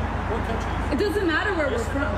It does not, though. Why does it matter to you, then? It does, because you're worshiping a false god. No. Yes, it is. Are you Christian? All right, that's. Well, racist Perry Green decided to issue an apology speaking near a mosque. Here's the bigot.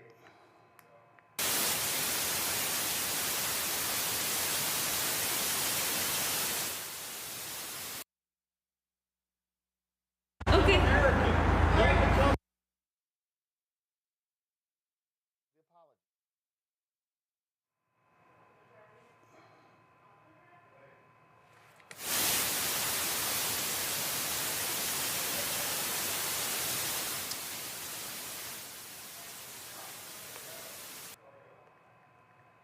Did nobody check the audio?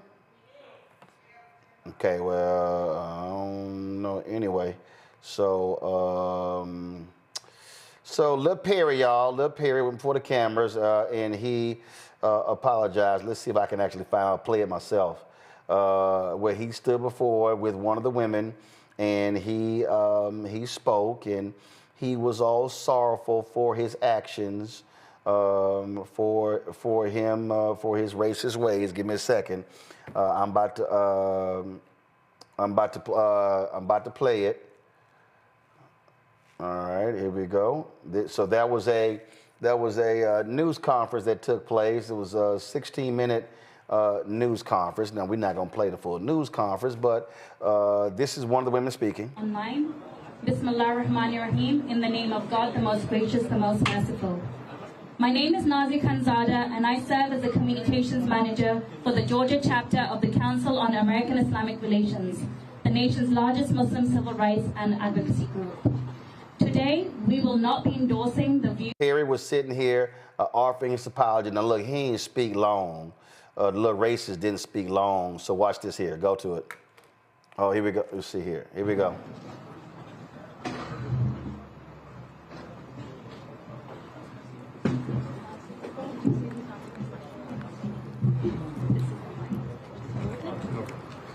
Hello, everyone. I came today just to meet with the young ladies that I was mean to and treated disrespectfully about their religion and about what they were doing, and I just wanted them to know that I humbly apologize to them, because nobody should be treated that way, and that's not the right way for us to treat anybody with any differences.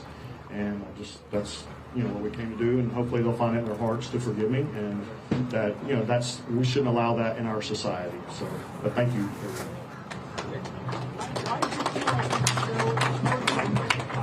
Mr. Green will not be taking any questions.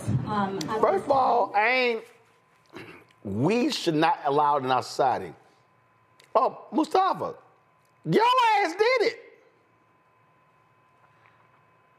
I mean, what are you going to say about these types of folks? I mean, it's the hate is so deep inside of them that they often don't even understand what they're doing, they understand what they're saying, but they don't even understand what God is actually all about. It's amazing. Religious hate crimes are up in the country. There are a couple of different studies out there that show that right now. We know that very few people often talk about Islamophobia, and we know that there are increases that have happened there.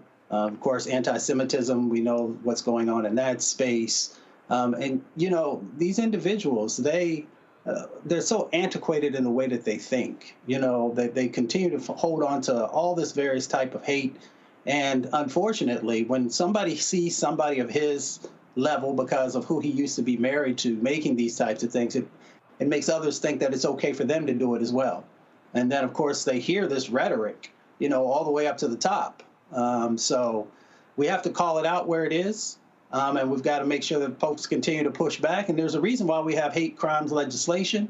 And, I hope that those sisters are not only safe, but I hope that they also give some consideration to other steps that they might want to take. The racist gonna racist. Listen, I watched that live when it took place here in Georgia.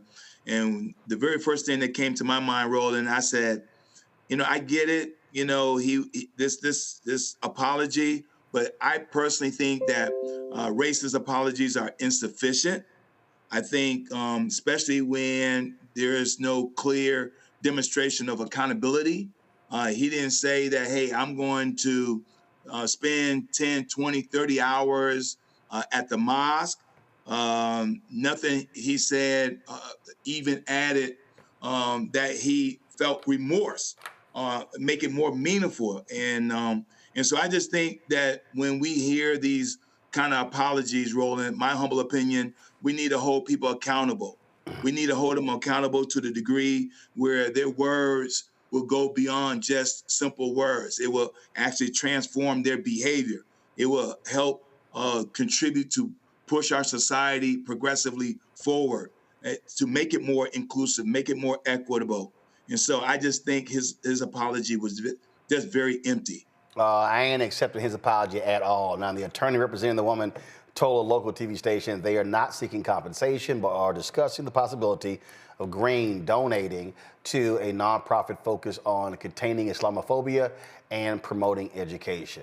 That's letting his ass off lightly. Y'all, one of the nation's oldest HBCUs, St. Augustine's in North Carolina, is a target of 2 new lawsuits. Within the last 2 weeks, 2 major tech companies have filed lawsuits against the university, seeking more than $18 million in unpaid bills. These lawsuits come on the heels of St. Augustine recently losing its accreditation due to concerns over financial mismanagement and lack of oversight. One company, SBA Connect, says the university owes them more than $16 million. Yeah, I said that right. $16 million with regards to their IT infrastructure. Okay, what the hell? So when you look at the particular lawsuit, they lay out that they already had a contract, but then all of a sudden they decided to grab another person while they already have the contract. So this lawsuit actually kind of makes no sense. Again, the universities, the company says they owe them $16 million in early termination fees after defaulting on a contract 1 year after it was signed. Another local firm of area claims the university owes them $1.3 million for IT infrastructure services that are still being provided. See, this is why we're going there on Friday to talk about it. And we've invited university leadership. We've invited the Board of Trustees. Have they accepted our invitation?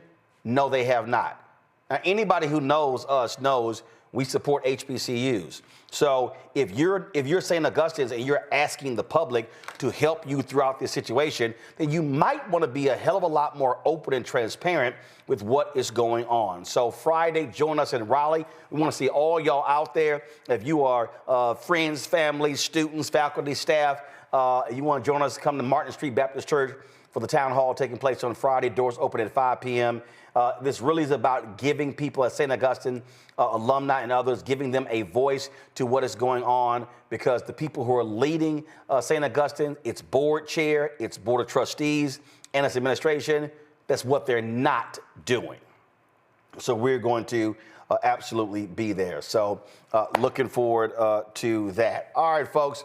Let me thank Derek. Let me thank Mustafa for being on today's panel. Scott joined us as well.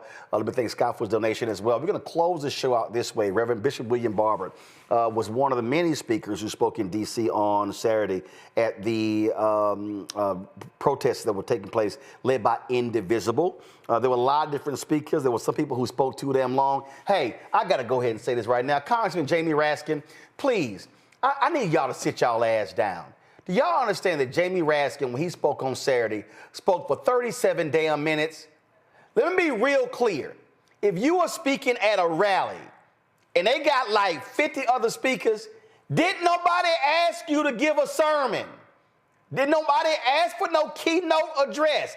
That's like the person who gets an award at a banquet and you the keynote speaker, they want to get up there and talk for 30 minutes. They didn't come pay to actually see your ass. Just get your award, say thank you, give your 60-second comments, sit the hell down. I'm tired of these people inviting politicians to these events and they want to give long damn speeches. You don't even have that. Listen, 30 minutes, 37 minutes is utterly ridiculous, okay? Yeah, I had to go ahead and say it. So here's what Bishop William Barber had to say at Saturday's rally.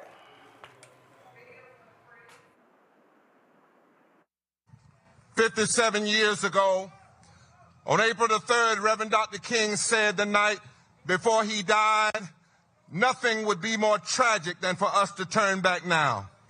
God help us not to turn back from the vision of our Constitution, that is to establish justice, to promote the general welfare, to provide for the common defense, and to ensure domestic tranquility.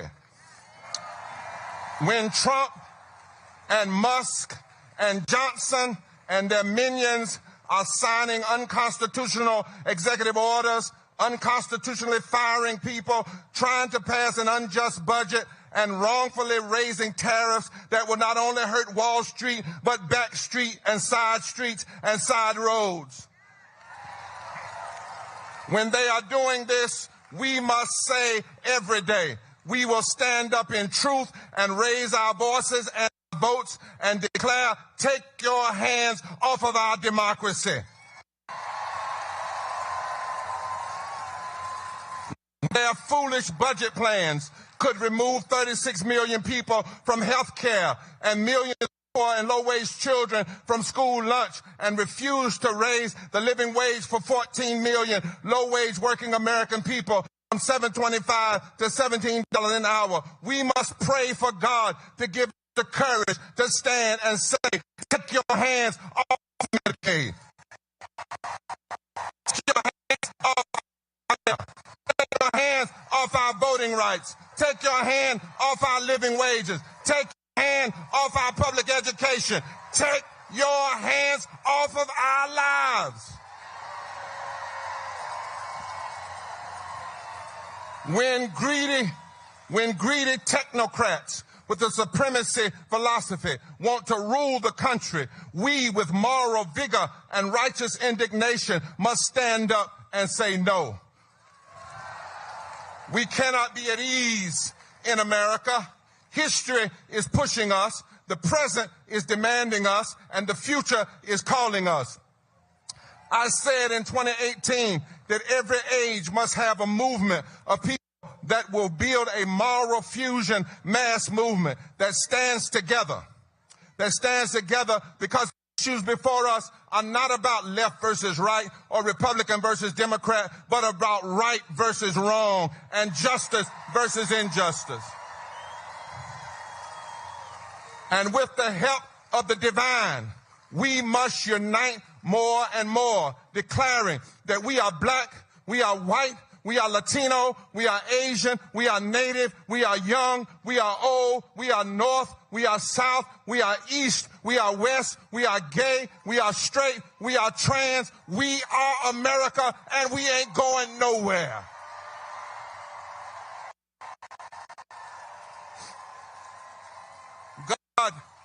God give us the strength. We will not allow a budget that goes after the policies that lift the poor and low-wage workers of this nation.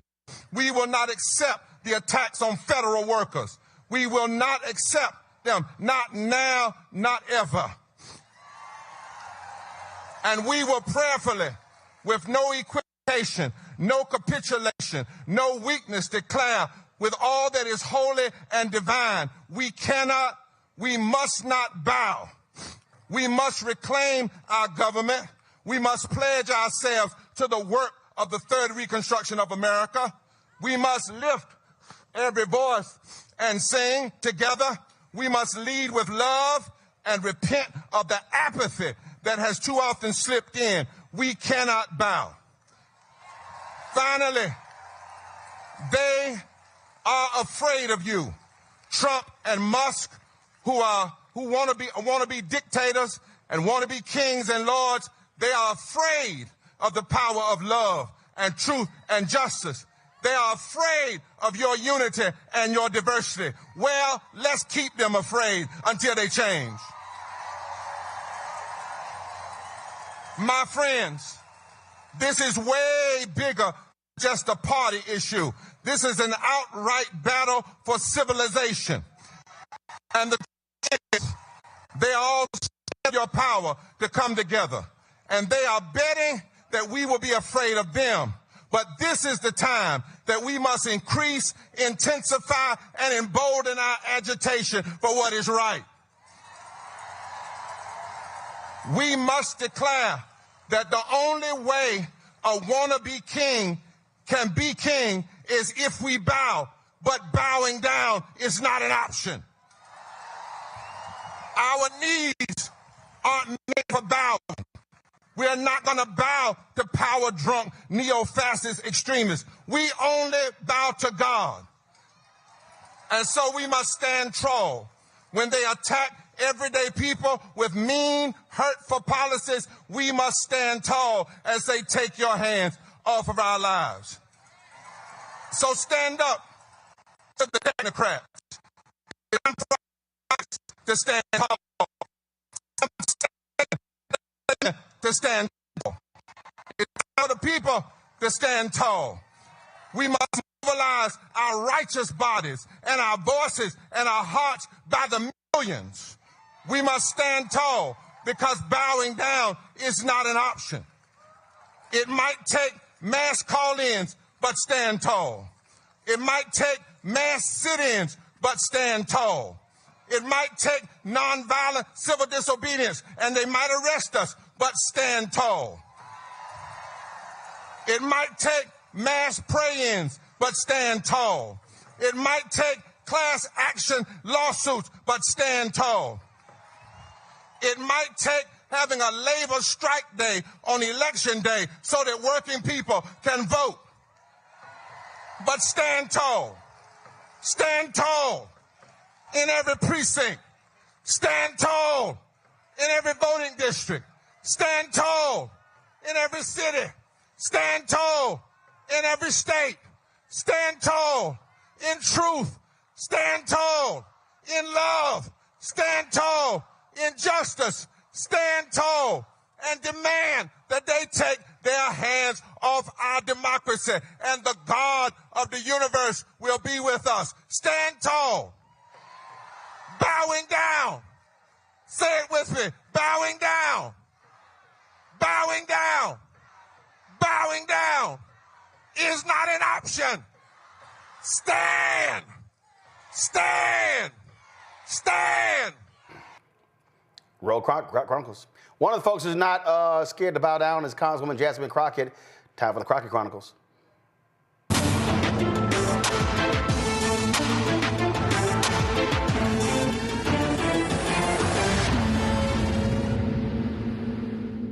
Well, they had a congressional hearing today, and trust me, Congresswoman Jasmine Crockett was not playing around when it comes to Donald Trump having his fat ass on a golf course every damn weekend. Roll it.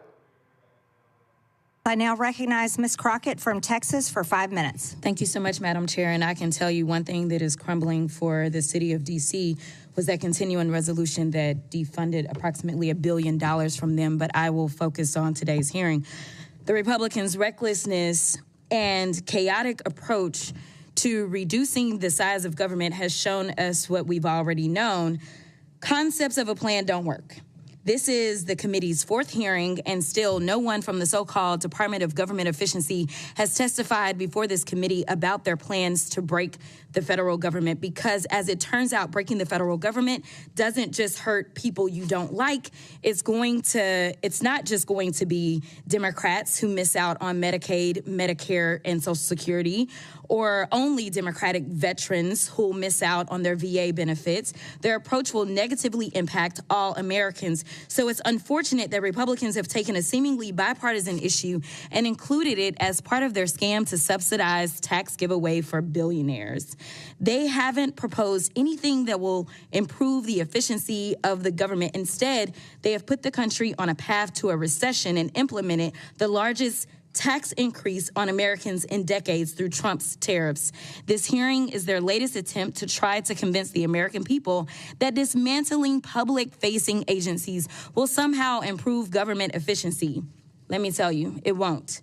There's nothing efficient about terminating leases for IRS taxpayer assistance centers during tax season, nor dismantling farmers' support offices in rural communities while farmers are trying to survive Trump's tariffs. And just like their trade policy, there isn't any logic or strategy behind the Trump administration's reductions in force or accelerated disposal of federally owned property. It has been discussed that managing federal property has been on GAO's high-risk list for more than 2 decades. Currently, GAO has almost 60 recommendations that the administration could fully implement, but decided to ignore. And I'm going to veer off for 2 seconds because all I kept hearing was fire. Fire, fire, fire is what I heard. And as I heard fire, it seems like we are talking about an administration that has been hell-bent on firing government workers. They are hell-bent on engaging in fire sales of our government buildings. And while we are at it, they are lighting the Social Security on fire, Medicaid on fire, Medicare on fire, 401ks on fire, Department of Education on fire. And instead, what we need to light on fire are Trump's tariffs. In fact, we could probably go a little bit further and fire this incompetent administration. But if we are going to talk about efficiency and worry about some solar paneled whatevers, let's talk about the fact that as of March 30th, Trump's golfing has cost us approximately $26 million. And the last time I checked, we're not getting anything in return for that. So I will get back on my remarks, but I just wanted to point out that maybe we need to talk about the president and his golfing habits. In fact, he decided that he was going to golf as the markets were tanking. He decided he was going to golf instead of receiving 4 heroes who died serving this country. He has decided that he wanted to play games while the rest of us are really trying to make sure that we can serve the American people. So, Mr. Maroney, you were quoted in the New York Times article dated March 17th, stating that it is important for officials to have a plan to generate the most savings and that, quote, all of these moving parts point to the need for some deliberate planning. Did the administration consult with GAO regarding their plans to dispose of hundreds of federally owned buildings? No. In your testimony, you highlight that one of the core issues associated with managing federal property is the lack of reliable data to support decision-making. Is that correct? Yes. Would reducing GSA's workforce by 50% improve data gathering and analysis? I cannot say they're That's perfectly fine. We know that we need experts and not idiots, but Mr. Kendall, we will move on. In your written testimony, you state some of the actions of this administration suggest that the administration is not following a strategy designed to save taxpayer money and that the administration seems to ignore agency's mission integrity. Why do you think that? In the list You got of 20 seconds. in the list of projects, there were a couple score Social Security offices, IRS, taxpayer service offices, which those agencies, those end user agencies wanted, and yet the administration is canceling those leases. So it does imperil mission accomplishment. Thank you so much. I'll be back. She's right. $26 million for them to fly home every weekend. And last weekend, when those 4 soldiers, their bodies were returned to Dover, Donald Trump was playing in a golf tournament at his course. That's who that punk is. So that's what we're dealing with. We're dealing with a golfing fanatic who's in the Oval Office. And every time he flies, massive amounts of money being spent. It's costing taxpayers $3 to $4 million every single weekend. And he had the audacity to complain about President Biden. That's who he is. All right, folks, that is it for us. I certainly appreciate y'all watching today's show. Thank you so very much. If y'all want to support the work that we do, we don't get to have $3 to $4 million of government money coming our way like Donald Trump does, enriching himself. So your support is critical to our success. To join our Bring the Funk fan club, contribute via Cash App. Use the Stripe QR code. You can also use this for credit cards as well. If you're listening, go to blackstarnetwork.com. So again, if you want to contribute via Cash App, use this QR code. Just port your phone to it. and make your contribution. Send your check and money order. Make it out to Roland Martin Unfiltered, please. Not Roland Martin, not Uncle Roro, not Black Star Network. Make it out to not even Unfiltered. Make it out to Roland Martin Unfiltered. P.O. Box 57196, Washington, D.C. 20037-0196. PayPal is paypal.me/rmartinunfiltered. Venmo is venmo.com/rmunfiltered. Zelle, Roland at rolandsmartin.com. Roland at rolandmartinunfiltered.com. Be sure to download the Black Star Network app. Apple phone, Android phone, Apple TV, Android TV, Roku, Amazon Fire TV, Xbox One, Samsung Smart TV. Be sure to, of course, get a copy of my book, White Fear, How the Browning of America is Making White Folks Lose Their Minds. Available bookstores nationwide. Be sure to get your Roland Martin Unfiltered merchandise. We're going to have y'all that new one ready with that Scaramucci quote.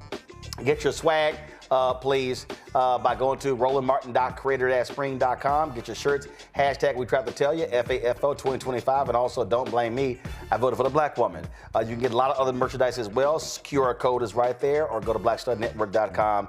Don't forget to also download the app Fan Base. You can get that app, of course.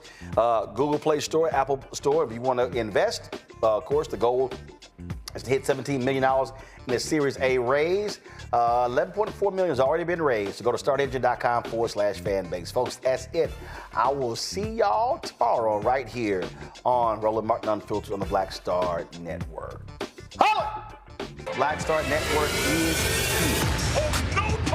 I'm real revolutionary right now. Thank you for being the voice of Black America. All momentum we have now, we have to keep this going. The video looks phenomenal. See, there's a difference between Black Star Network and black-owned media and something like CNN. You can't be black-owned media and be scared. It's time to be smart. Bring your eyeballs home. You dig?